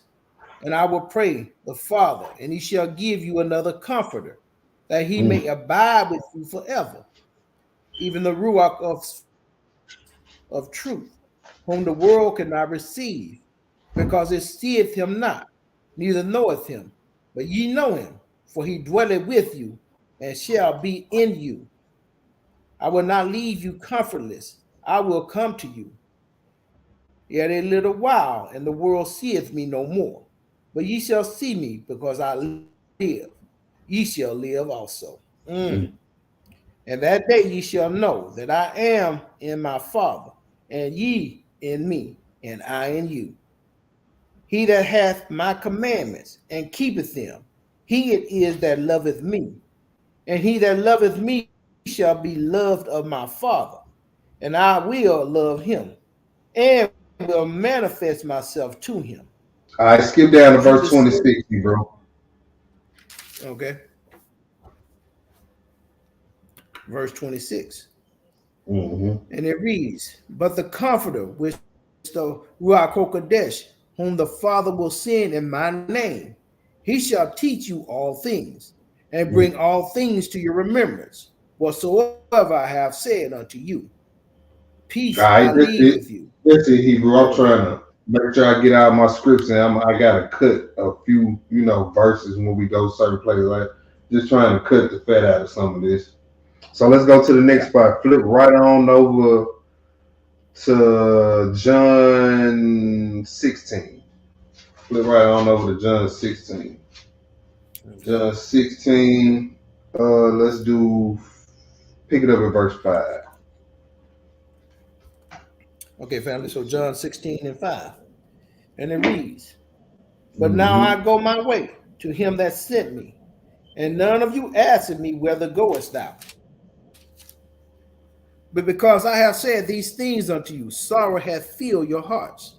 Nevertheless, I tell you the truth. It is expedient for you that I go away. Mm. For if I go not away, the Comforter will not come unto you. But if I depart, I will send him unto you. And when he is come, he will reprove the world of sin and of righteousness and of judgment.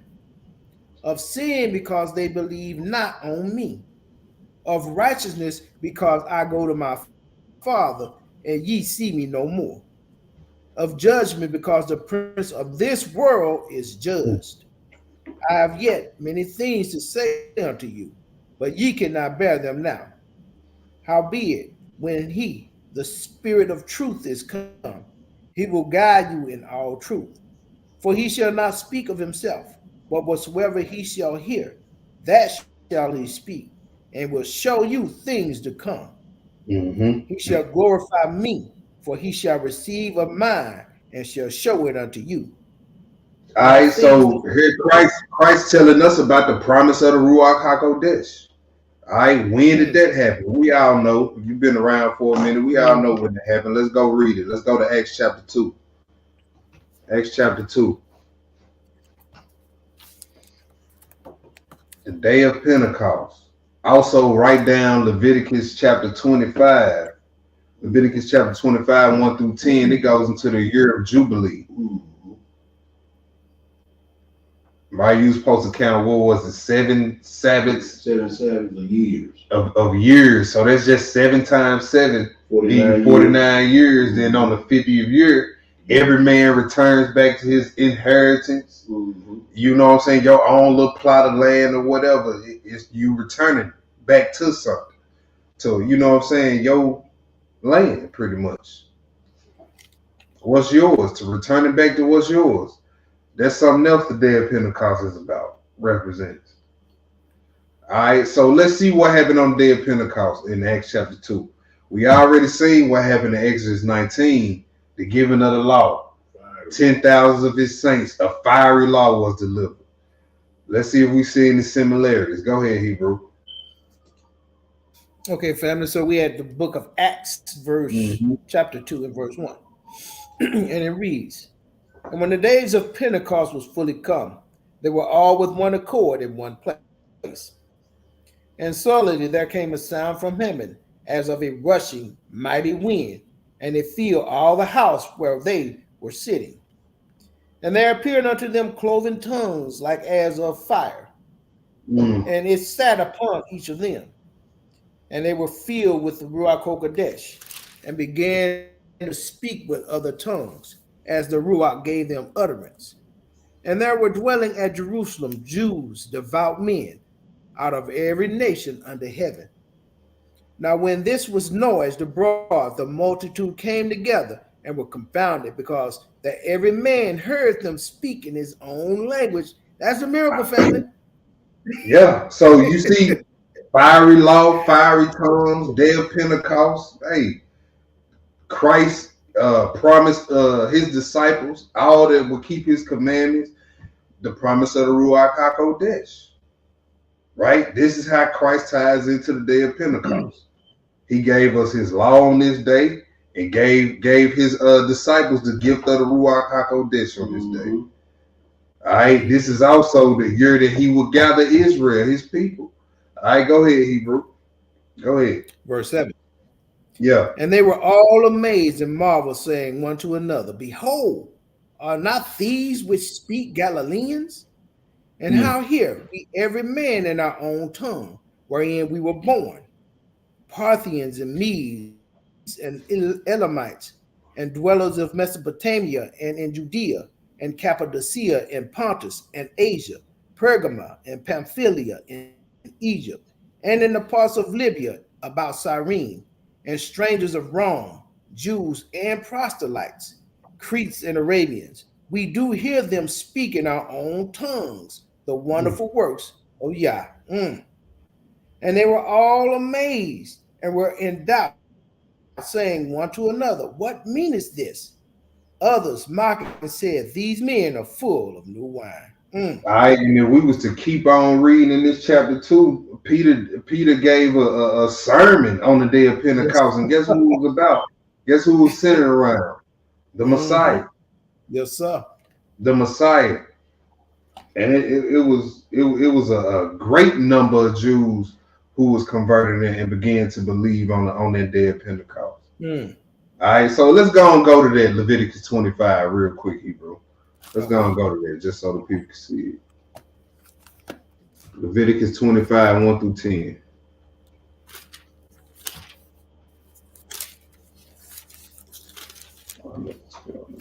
Wow.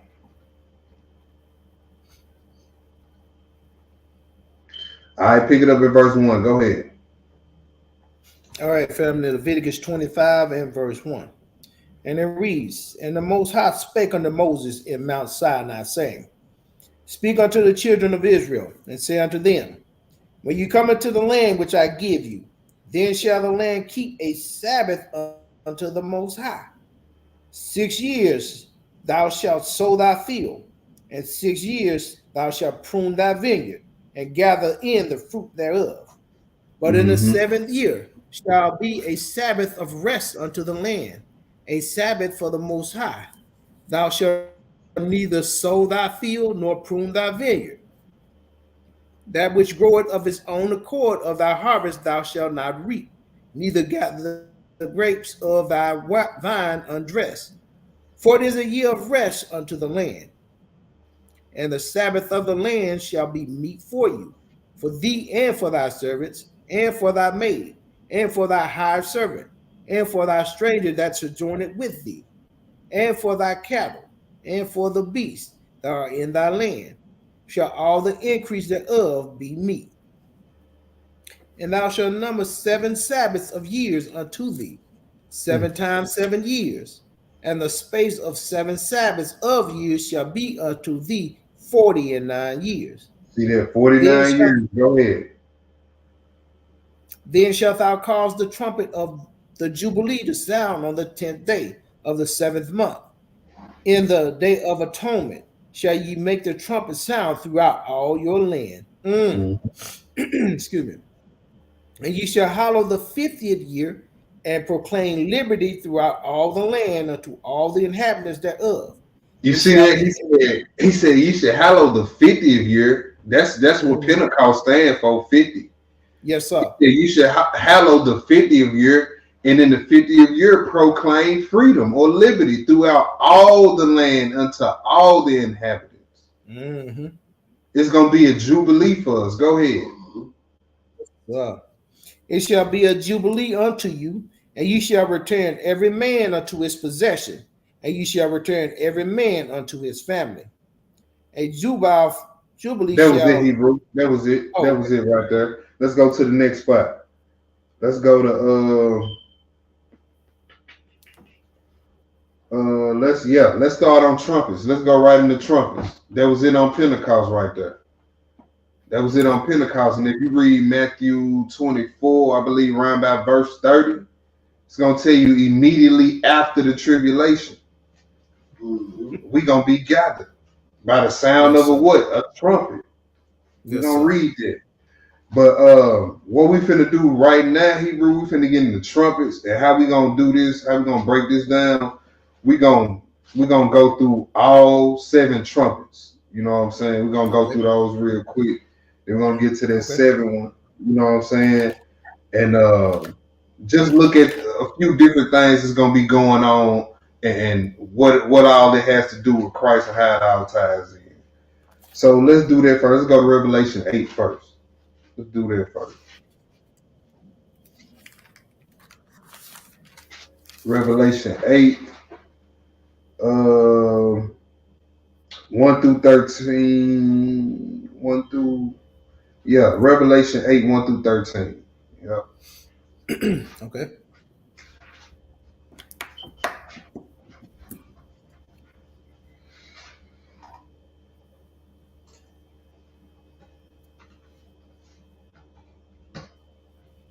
I ain't skipping that. Passover, little bread, trumpet. Okay, trumpets, atonement, and then tabernacle. Had to make sure.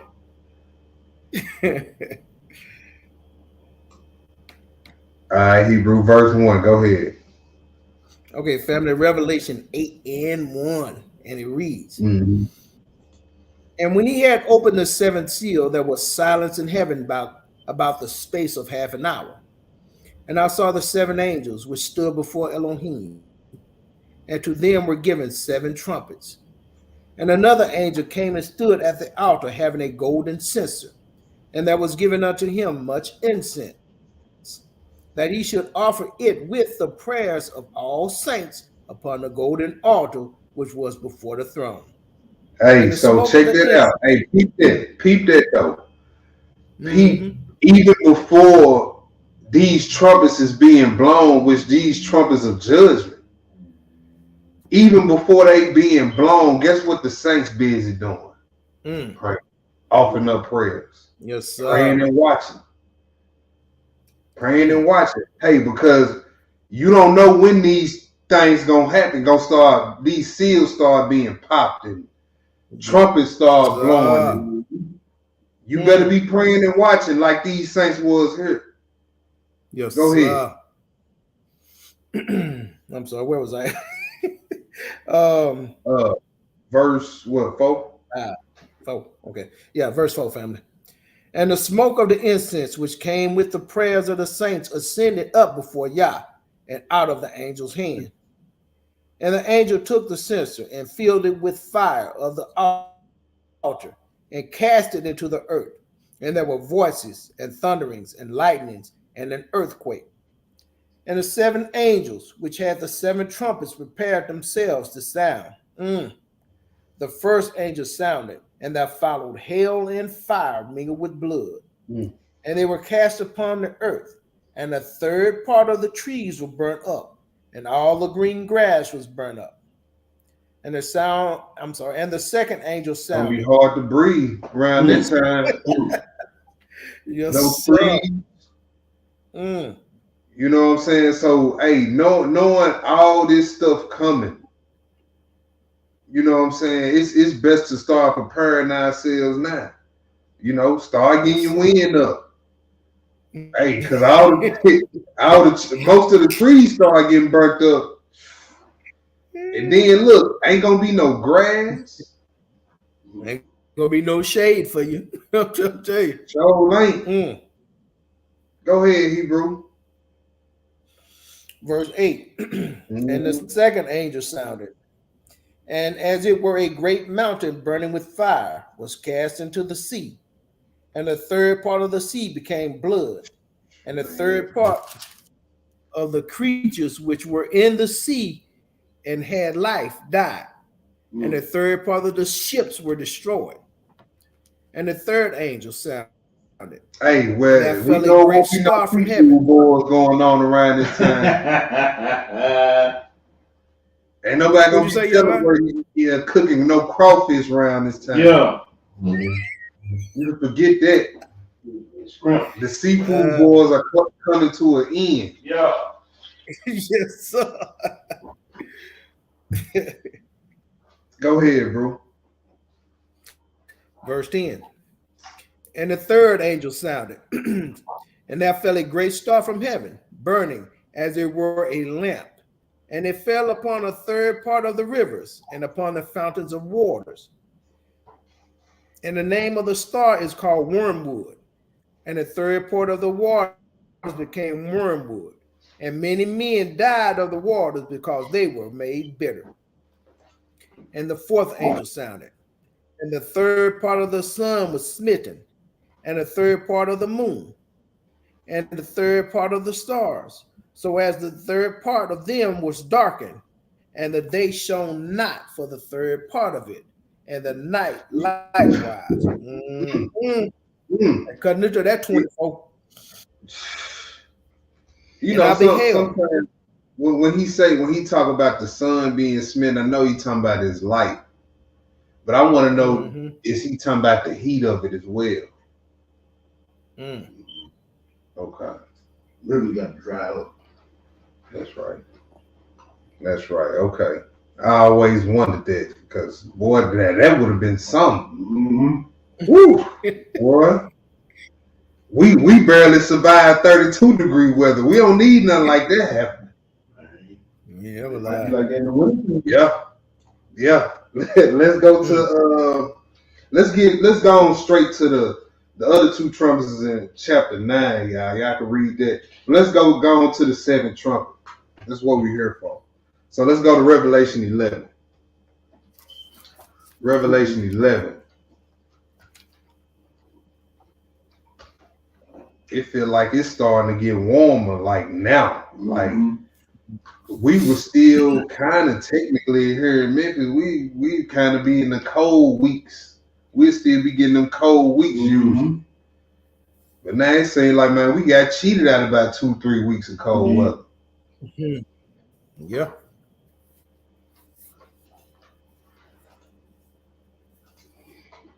Revelation chapter 11, verse 15, Hebrew. Go ahead. All right, family, verse 15. Mm.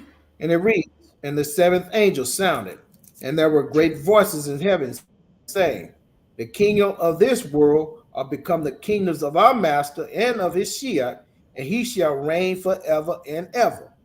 All right, so when the seventh trumpet of judgment sound, the kingdoms of this world will become the kingdoms of our Lord and his Christ, and he shall reign forever and ever. Let's go see what else happened when that seventh trumpet sound. The seventh trumpet is the start of a bunch of events. Yes, sir. Let's go to Matthew chapter 24, 29 through 31.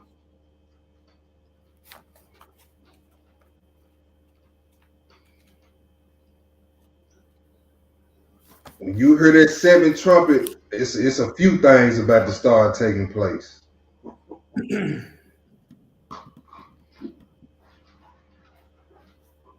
Verse 29, go ahead, Hebrew. Okay, family, Matthew 24 and verse 29.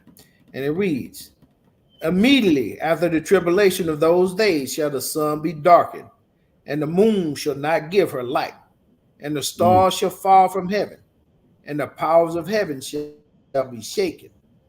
And then shall appear the sign of the Son of Man in heaven. And then shall all the tribes of the earth mourn, and they shall see the Son of Man coming in clouds of heaven with power and great glory. And he shall send his army, his angels, with a great sound of a trumpet, and they shall gather together his elect from the four winds, from one end of heaven to the other. All right, so when that seventh trumpet, that's the 50th year. Because he said, hey, with the great sound of the trumpet, they should gather his elect from the four winds, from one end of the heaven to the other. So that's Leviticus 25 right there. Right there. Let's go to the next spot, 1 Thessalonians. 1 Thessalonians. 1 Thessalonians chapter 4, verse 13.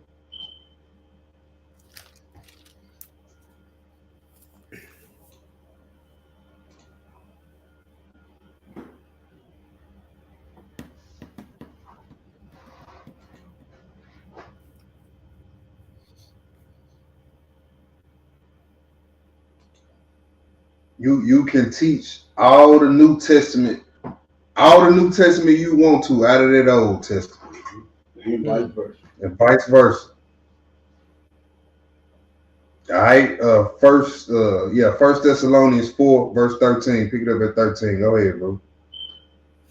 All right, family. 1 Thessalonians 4 and 13, and it reads, but I would not have you to be ignorant, brethren, concerning them which are asleep, that you sorrow not, even as others which have no hope. For if we believe that Yeshua died and rose again, even so, them also which sleep in Yeshua will Elohim bring with him. For this we say unto you, that by the word of the Master, that we which are alive and remain unto the coming of Yahweh shall not prevent them which are asleep. For the Most High himself shall descend from heaven with a shout, with the voice of the archangel, and with the trump of Elohim. And the dead in Hamashiach shall rise first. Then we which are alive and remain shall be caught up together with them in the clouds to meet the Most High in the air. Yeah. And so shall we ever be with the Master. Wherefore, comfort one another with these words. All right, so that verse, let's focus on verse 17. It says, then we which are alive and remain shall be caught up together with him in the clouds to meet him in the air. So we just going up there. Are we going up there to stay? Are we going up there to just look at each other and say hey and greet each other? You know what I'm saying? Or are we going up there to get some and come back down here? You know what I'm saying? So when you meet them in the air, we getting our spiritual bodies. That's what that is. And guess what? Yes, sir. Zechariah, next spot. Zechariah 14:5, Hebrew. Zechariah 14:5. Then we're gonna get Joel 2 after that. Yeah, that's right. Hey, when we read earlier, when they crucified him, when the earthquake came through and then people came out the grave, did they come from heaven? No. Or out the grave? They came out the grave. Yes, sir. Zechariah 14:5. Read that one verse, Hebrew. Copy that. Zechariah 14:5, family. And it reads, and ye shall flee to the valley of the mountains, for the valley of the mountains shall reach unto Azal. Yea, ye shall flee like ye had. My bad, Hebrew. Let me stop you right here. Let me stop you. Read verse 4. Read verse 4, then read verse 5. Verse 3. Okay, read 3 through 5. My bad. 3 through 5. 3 through 5. Copy that. Yeah. Excuse me. Verse 3, family. Yeah. Then shall the Most High go forth and fight against those nations. And when he fought in the day of battle, and his feet shall stand in the day upon the Mount of Olive, which is before Jerusalem on the east. And on the Mount Olive shall cleave in the midst thereof toward the east and toward the west. And there shall be a very great valley, and half of the mountain shall remove toward the north, and half of it toward the south. And ye shall flee to the valley of the mountains, for the valley of the mountains shall reach unto Azal. Yea, ye shall flee like ye have fled from before the earthquake in the days of Uzziah, king of Judah. And the Most High, my Yah, shall come, and all the saints with thee. All right, so 1 Thessalonians 4:17 said we should meet him in the air and we should be with him forever. All right, and then Zechariah, which is giving you future tense in this verse, it says his feet gonna hit the Mount of Olives. And if you read Acts 1, that's where he was before he left. That's right. And he said he gonna come on this mountain in like manner. And then verse 4, it said all his saints gonna be with thee. So when it says we shall meet him in the air and be with him, that don't mean we all stand in the air. Right? So we gonna meet him in the air, get our reward, come back down to this earth, and then let's go to Joel chapter 2. And then we got business to handle after we do that. There you go. Oh, yes, sir. Joel chapter 2, verse 1 through 11, Hebrew. Okay, family. So Joel 2 in verse 1. And it reads, blow ye a trumpet in Zion, and sound an alarm in my holy mountain. Let all the inhabitants of the land tremble. For the day of the Most High cometh, for it is nigh at hand. A day of darkness, of gloominess, a day of clouds and of thick darkness, as the morning spread upon the mountains. A great people and a strong, there hath not been ever the like, neither shall be any more after it, even to the years of many generations. A fire devoured before them, and behind them a flame burneth. The land is as a garden of Eden before them, and behind them a desolate wilderness. Yea, and nothing shall escape them. You see that? He said in front of these people that he talking about is paradise. He said, but Sir. behind them, it ain't nothing but destruction. Some of the destruction they lead through there. Why it ain't nothing but destruction behind these people? Hmm. They Verse 4, go ahead, Hebrew. The appearance of them is as the appearance of horses, and as boy, horsemen, strong so shall and they fast. run. Yes, sir. Go ahead. Like the noise of chariots on tops of mountains shall they leap, like the noise of the flame of fire that devoureth the stubble, as a strong people set in a battle array. Before their face the people shall be much pain. All faces shall gather blackness. They shall run like mighty men.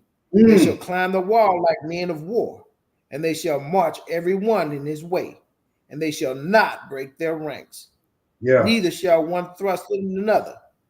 They shall walk every one in his path, and when they fall upon the sword, they shall not be wounded. Now, how does that happen? Try to do that. Try to go do that now. Go get a knife, fall on it, and see what happens.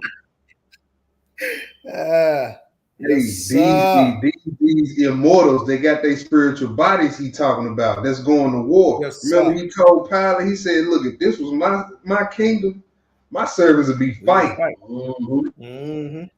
Hey, and then right here, we get to see what kind of servants these servants with immortal bodies. That's right. They not losing the war, bro, because you can't kill them. He said they're going to fall on the sword and they should not be wounded. Go ahead. Verse 9. They shall run to and fro in the city. They shall run upon the wall. They shall climb upon the houses. They shall enter in at the windows like a thief. The earth shall quake before them. The heavens shall tremble. The sun and the moon shall be dark. And the y'all gonna see some of these elders that remained alive well up into their 80s and 90s, get their spiritual bodies and start running up walls. Boy, that's gonna be something to see right there. Look, just a while ago, you was just bent over, talking about your hip hurting. Yeah. Now you got your spiritual body, you running up a wall. Man. Oh, praise. Yes, go ahead, Hebrew. Verse 11. And the Most High shall utter his voice before his army, for his camp is very great. For he is strong that executed his word. For the day of the Most High is great and very terrible, and who can abide it? Therefore also now saith the Most High. That was it on that. Oh, that was it on that. Let's go to the next spot. Let's go into atonement. Let's go to Leviticus 16. Let's go to Leviticus 16, Hebrew. Let's get into atonement. Then we're going to do tabernacles, and that's going to be it. Leviticus 16, 1 through 11. Then we're going to skip around.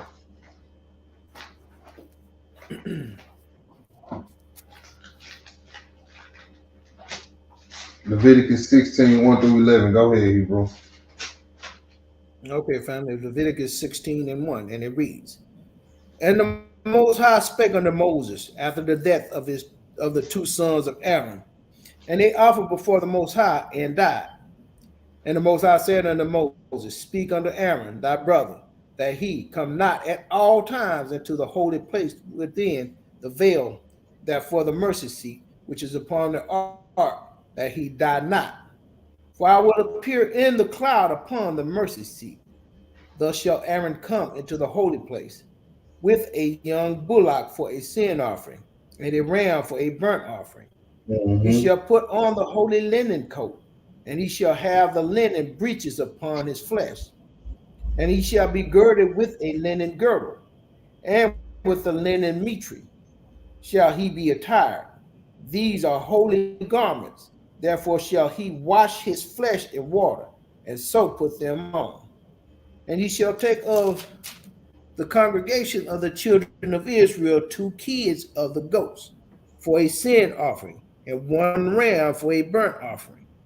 And Aaron shall offer his bullock for a sin offering, which is for himself, and make an atonement for himself and for his house. Mm-hmm. And he shall take 2 goats and present them before the Most High at the door of the tabernacle of the congregation. And Aaron shall cast lots upon the 2 goats, one lot for the Most High, and the other lot for the scapegoat. Mm. And Aaron shall bring the goat upon which the Most High's lot fell and offer him for a sin offering. But the goat on which the lot fell to be the scapegoat shall be presented alive before the Most High to make an atonement for him, with him, and to let him go for a scapegoat into the wilderness. All right, And so Aaron both shall, goats represents Christ. All right, Amen. both goats represents Christ. One was for the sin offering, the one which would be killed, and then the scapegoat will be let free because Christ was raised Mm-hmm. and went to the right that's hand of the right. Father. All right, so Mm. now let's skip around. Skip down to verse 15. Read verse 15, then we're gonna skip again, Hebrew. Okay, so verse 15. Mm-hmm. Then shall he kill the goat of the sin offering that is for the people, and bring his blood within the veil, and do with that blood as he did with the blood of the bullock, and sprinkle it upon the mercy seat and before the mercy seat. All right, skip down to read 20 through 22. Verse 20. Mm-hmm. And when he had made an end of reconciling the holy place and the tabernacle of the congregation and the altar, he shall bring the live goat. And Aaron shall lay both his hands upon the head of the live goat and confess over him all the iniquities of the children of Israel and all their transgressions and all their sins, putting them upon the head of the goat, and shall send him away by the hand of a fit man into the wilderness. All right, so And the whenever you see someone laying their hands upon someone's head, they're transferring something to That's that. right, brother. Just like if the elders lay, if an elder lay their hand on the younger brother to, you know what I'm saying, give him the transfer a gift of the ruach or gifts of the ruach to him. right, In this case, they transferring the sins of Aaron household and to the people on to the goat. All right, go ahead, right. Hebrew. Verse 22. Mm-hmm. And the goat shall bear upon him all their iniquities unto a land not inhabited, and he shall let go the goat in the wilderness. And All Aaron right. shall come into the tabernacle. Skip down to verse 30. Read 30 and 31. Okay, family, verse 30. For Mm-hmm. on that day shall the priest make an atonement for you, to cleanse you, that ye may be clean from all your sins before the Most High. It shall be a Sabbath of rest unto you, and ye shall afflict your souls by a statute forever. All right, read verse 34, and then we're going to go somewhere else. Okay, family, verse 34. And this Mm-hmm. shall be an everlasting statute unto you, to make an atonement for the children of Israel for all their sins once a year. And he did as the Most High commanded Moses. All right, let's see what this has to do with the Messiah. Let's go to Hebrews chapter 5, 1 through 10. Hebrews chapter 5, 1 through 10.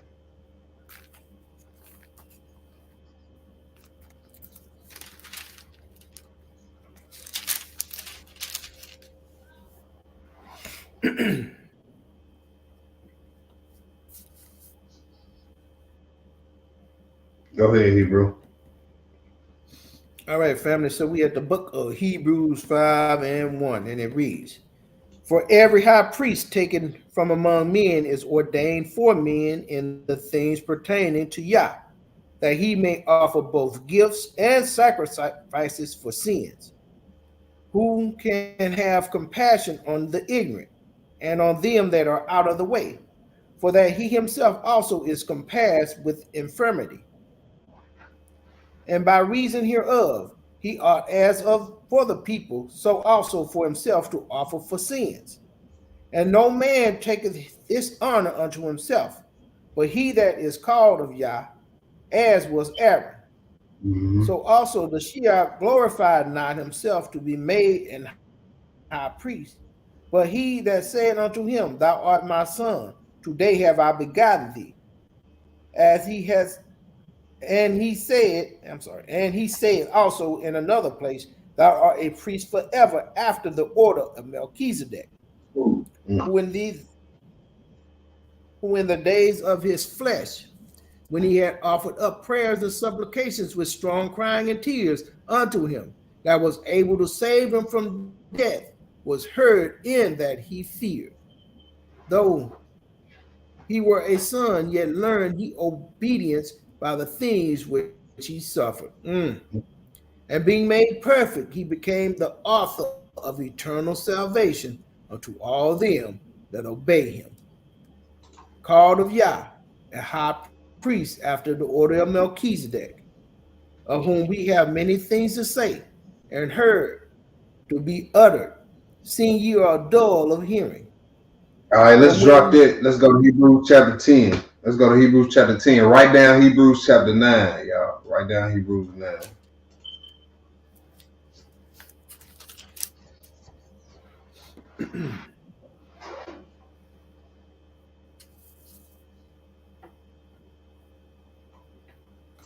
Hebrews chapter 10. Let's do 1 through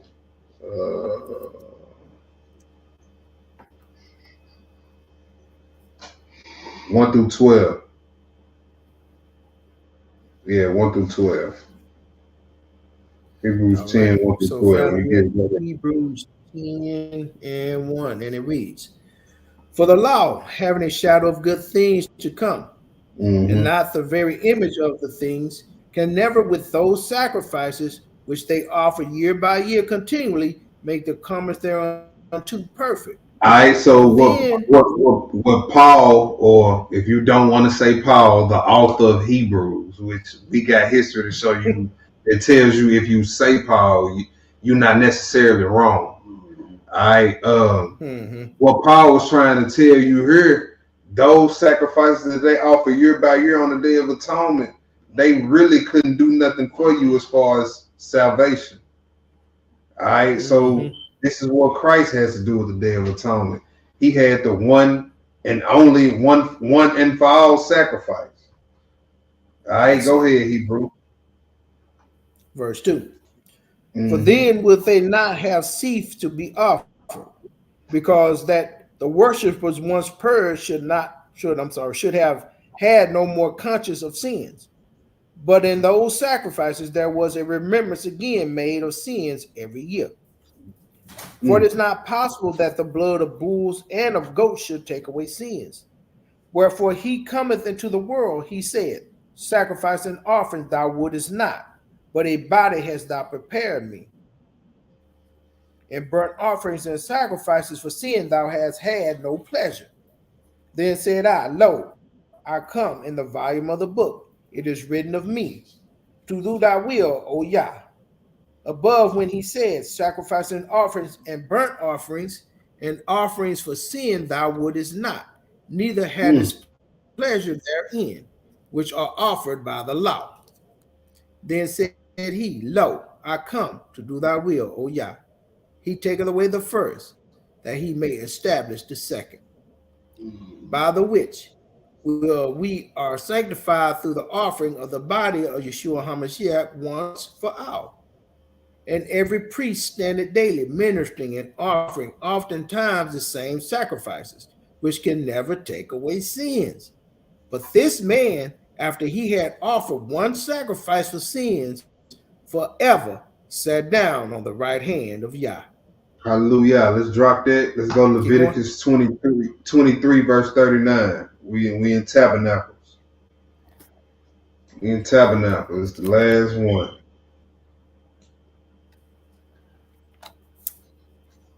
Leviticus 23, verse 39.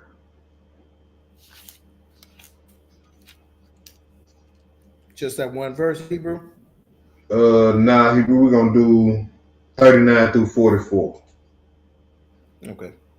So finally, we have Leviticus 23 and 39. And it reads, also in the 15th day of the seventh month, when ye have gathered in the fruit of the land, ye shall keep a feast unto the Most High 7 days. On the first day shall be a Sabbath, and on the 8th day shall be a Sabbath. And ye shall take you and ye shall take you on the first day of the boughs of goodly trees, branches of palm trees, and boughs of thick trees, and willow of the brook, and ye shall rejoice before the Most High your Yah 7 days. And ye shall keep it a feast unto the Most High 7 days in the year. It shall be a statute forever in your generations. You shall celebrate it in the seventh month. Mm-hmm. You shall dwell in booths 7 days. All that are Israelites born shall be in booths, that your generations may know that I made the children of Israel to dwell in booths when I brought them out of the land of Egypt. I am the Most High, your Elohim. And Moses declared unto the children of Israel the feast of the Most High. All right, so we just gonna deal with tabernacles, y'all, from the body and resurrection aspect. All right, and I'm pretty sure the brothers who's ever in charge of that doing the class for that feast will go into, a few more other points on it. We're just gonna deal with the resurrection part of it. So the Israelites is supposed to dwell in booths for 7 days, right? So let's go to Second Peter. 1, verse 12.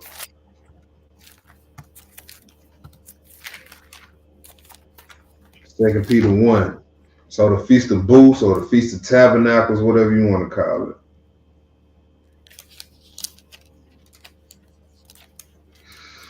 Has a lot to do with the resurrection and our new bodies. All right. So in this Second Peter chapter 1, read verse 12 and 13 Hebrew. 12 through 14. Read 12 through 14. All right. So family, we had 2 Peter 2, chapter 1. 2 Peter 1. 2 Peter 1 and 12. Mm-hmm. Okay. And it reads, wherefore I would not be negligent to put you always in remembrance of those things, though ye know them, and be established in the present truth. Yea, I think it meet, as long as I am in this tabernacle, to stir you up by putting you in remembrance, knowing that surely I must put off this my tabernacle, even as the Most High Yeshua HaMashiach has showed me. All right, so I just went there just to establish that, just show you in the scriptures, body and tabernacle is synonymous. All right, so let's go to the next spot. Yes, sir. Let's go to 2 Corinthians 5, verse 1 through 5. 2 Corinthians 5, verse 1 through 5.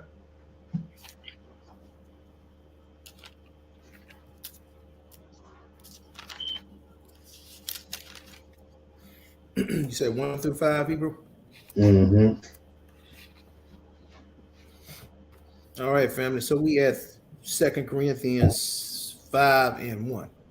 And it reads, for we know that our earthly house is this tabernacle, were dissolved. We have a building of Yah, and a house not made with hands, eternal in the heavens. For in this we groan, earnestly desiring to be clothed upon with our house, which is from heaven. If so be that being clothed, we shall not be found naked. Mm-hmm. For we that are in this tabernacle do groan, being burdened, not for that we would be unclothed, but clothed upon, that mortality might be swallowed up of life. You see that? He said, hey, we grown in this tabernacle. Body sore at the end of the week, feet hurting, knees hurting, tendons hurting, ligaments hurting, joints hurting, eyes bad. Yep.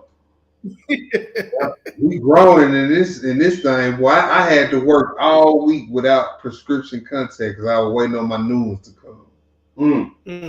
This whole week was hopes and prayers. Driving everywhere, just hopes and prayers. I hope I see that. Yeah. And then the job I got, you got to use your eyes.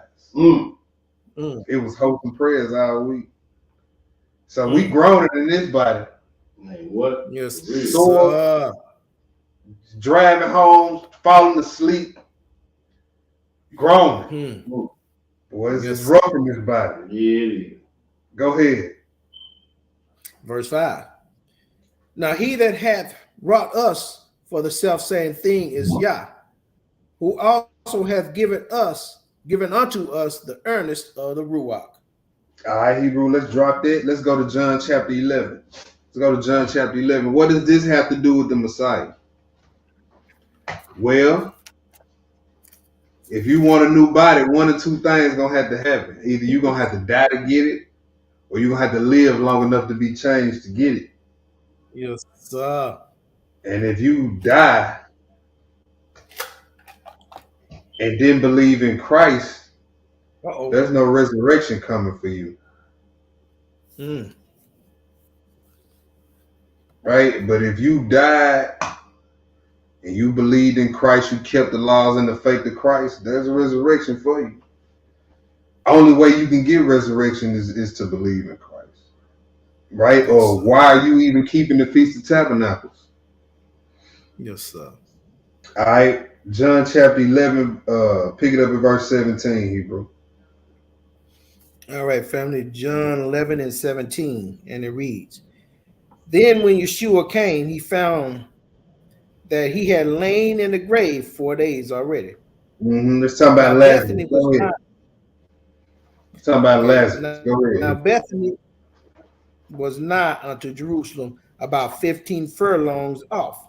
Mm-hmm. And many of the Jews came to Martha and Mary to comfort them concerning their brother. Then Martha, as soon as she heard that Yeshua was coming, went and met him. But Mary sat still in the house.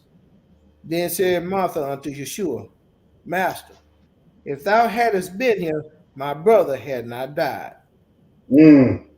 But I know that even now, whatsoever thou wilt ask of Yah, Yah will give it thee. Yeshua said unto her, Thy brother shall rise again. Martha said unto him, I know that he shall rise again in the resurrection at the last day. She know what's going on. Mm-hmm. You know what's going Yeshua on. said unto her, I am the resurrection I and the life. am the resurrection. I can raise them up right now if I want them to. Yes, I am the resurrection. I'm the lamb that was slain from the foundation of the world. I'm the resurrection. I'm the way, the truth, the light. I'm the door. I hold the key of David. I open the seals on the book. He's everything. He says, I am the resurrection and the life. You know how people say, this is the life. Yeah, that's what Christ's saying. This is the life. He's saying, I'm the life. That's powerful right there. Go ahead, Hebrew. He that believeth in me, though he were dead, yet shall he live. And whosoever liveth and believeth in me shall never die. Believest thou me? She said unto him, Yea, Master, I believe that thou art the Shiach, the son of Yah, which should come into the world. And when she had said, and when she had said, she went her way and called Mary her sister secretly, saying, The master is come and calleth for thee. As soon as she heard that, she rose quickly and came unto him. Now Yeshua was not yet come into the town, but was in that place where Martha met him. The Jews then, which were with her in the house, and comforted her when they saw Mary, that she rose up hastily and went out, followed her, saying, She goeth unto the grave to weep there. Then when Mary was come, skip down to verse 38, Hebrew. Skip 38. down to verse 38, yeah. Okay, family. So verse 38. Yeshua, therefore, again groaning in himself, coming to the grave. It was a cave, and a stone lay upon it. Yeshua said, Take away the stone. Martha, the sister of him that was dead, said unto him, Master, by this time he stinketh, for he hath been dead 4 days. Yeshua said unto her, Said I not unto thee that if thou wouldest believe, thou shouldest see the glory of Yah?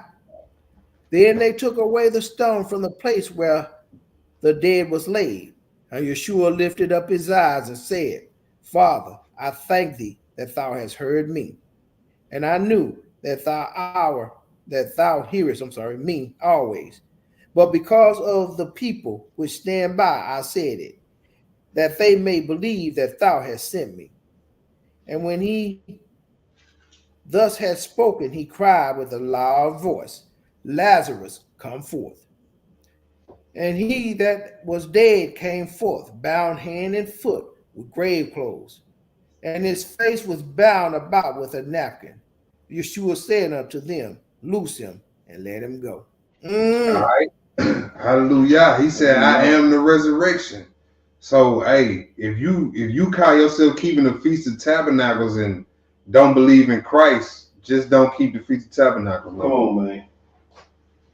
You call yourself keeping the Feast of Unleavened Bread and don't believe in Christ, just don't keep the Feast of Unleavened Bread. Same for Passover. Same for trumpets. Really, you keeping trumpets as you count down to your death. That's it. Because you won't be on the right side of none of those trumpets. Yes, sir. All right. Same for Pentecost. Same thing, bro. How you don't believe in the Messiah, but believe there's a gathering of the Israelites, and he's the one that's in charge of the gathering. By his ruach. Yeah. Just imagine being a non-messianic, seeing all your brothers and sisters leave this place, and because you fat mouth your whole life, you get left behind or something like that. Come on, man. Everything that has to do with us is tied into Christ. Your gathering, your resurrection, your salvation, your forgiveness, your living unleavened. Yep, all that. You being able to have your sins forgiven, Passover. That's what I'm saying. If you a real Israelite or not, that's up to Christ to decide. Yeah. That's up to Christ to decide. Write down 1 Corinthians 15, the whole chapter. Go read that when y'all get time. And let's go to the last spot. Let's go to Revelation 21 and verse 3.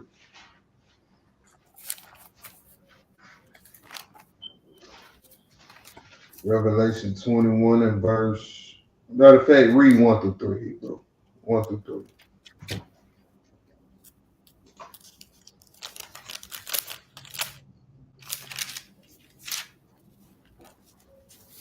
All right, family, we got Revelation 21 and verse 1. And it reads, And I saw a new heaven and a new earth, for the first heaven and the first earth were passed away, and there was no more sea.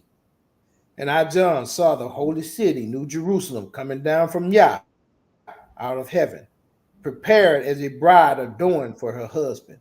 All right, so we kind of sped through the 7 days. This jumping right to the 8th day right here, the end of Tabernacles.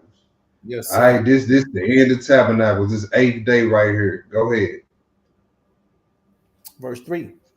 And I heard a great voice out of heaven saying, Behold, the tabernacle of Yah is with men, and he will dwell. I'm sorry, hold on a second. And he will dwell with them, and they shall be his people, and Yah himself shall be with them and be their Yah. Hallelujah. That's the class, y'all. The weighty matters of the law, feast day edition, they all point to Christ. That's right. That's right. All right. So now we know when these feasts roll around what to not focus on and what we need to be focused on. All right. So should nobody be, I shouldn't see nobody bragging about, I got all the bread out my house, but you a troublemaker at the feast. I shouldn't see that. You know what I'm saying? None of this outer cup stuff, y'all. Our work's supposed to be inside out, not outside in. That was the lesson. I hope somebody got some understanding. All praise, all praise. Yes, We will be at the class tomorrow. We'll be at Home 2 Suites in Olive Branch. We'll be in class tomorrow. We'll be at the Home 2 Suites again in Olive Branch. I think it's 7595 Lodge and Lane in Olive Branch, Mississippi. I don't know if what's going on. I got to give it to brother. Still haven't been able to get hold of brother about the arms deed, but y'all know it's going to be coming back up pretty soon. So let's try to get ourselves prepared for that. We got Purim coming up end of this month, and then after that, like the young group just got to elaborate on, we're gonna be getting to the high feast days. So we need to get our hearts and our minds right. Get the leaven out of our hearts and our minds. Bump the bread in the refrigerator. Right. You know what I'm saying? Just don't eat it. So bump the bread in the refrigerator, the crackers, and all that. We try to feel the Ruach HaKodesh and see an empowerment and a manifestation of His empowerment with not only within our lives but within our assembly and in our cities. Right. So that's what we on. So, but yeah, we'll be online tomorrow.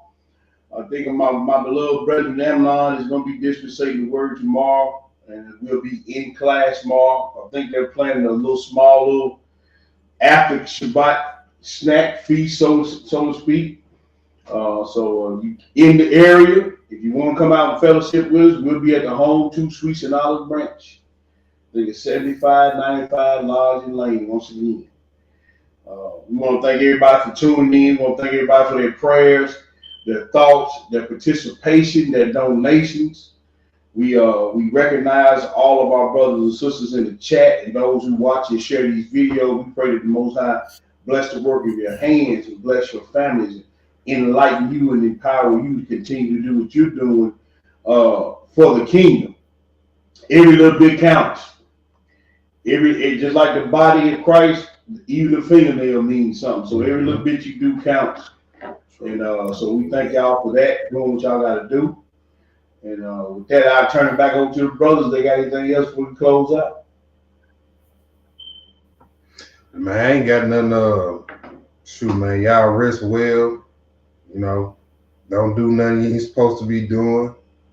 Because the Most High will put you on Front Street on the Shabbat. I don't want to wake up in the morning and see one of y'all mud cats on the news.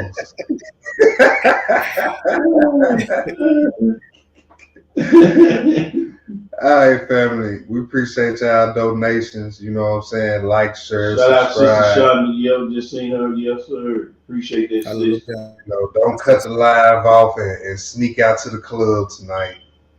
Don't cut the live I hope the Most High crack your wig off. I want it all on you.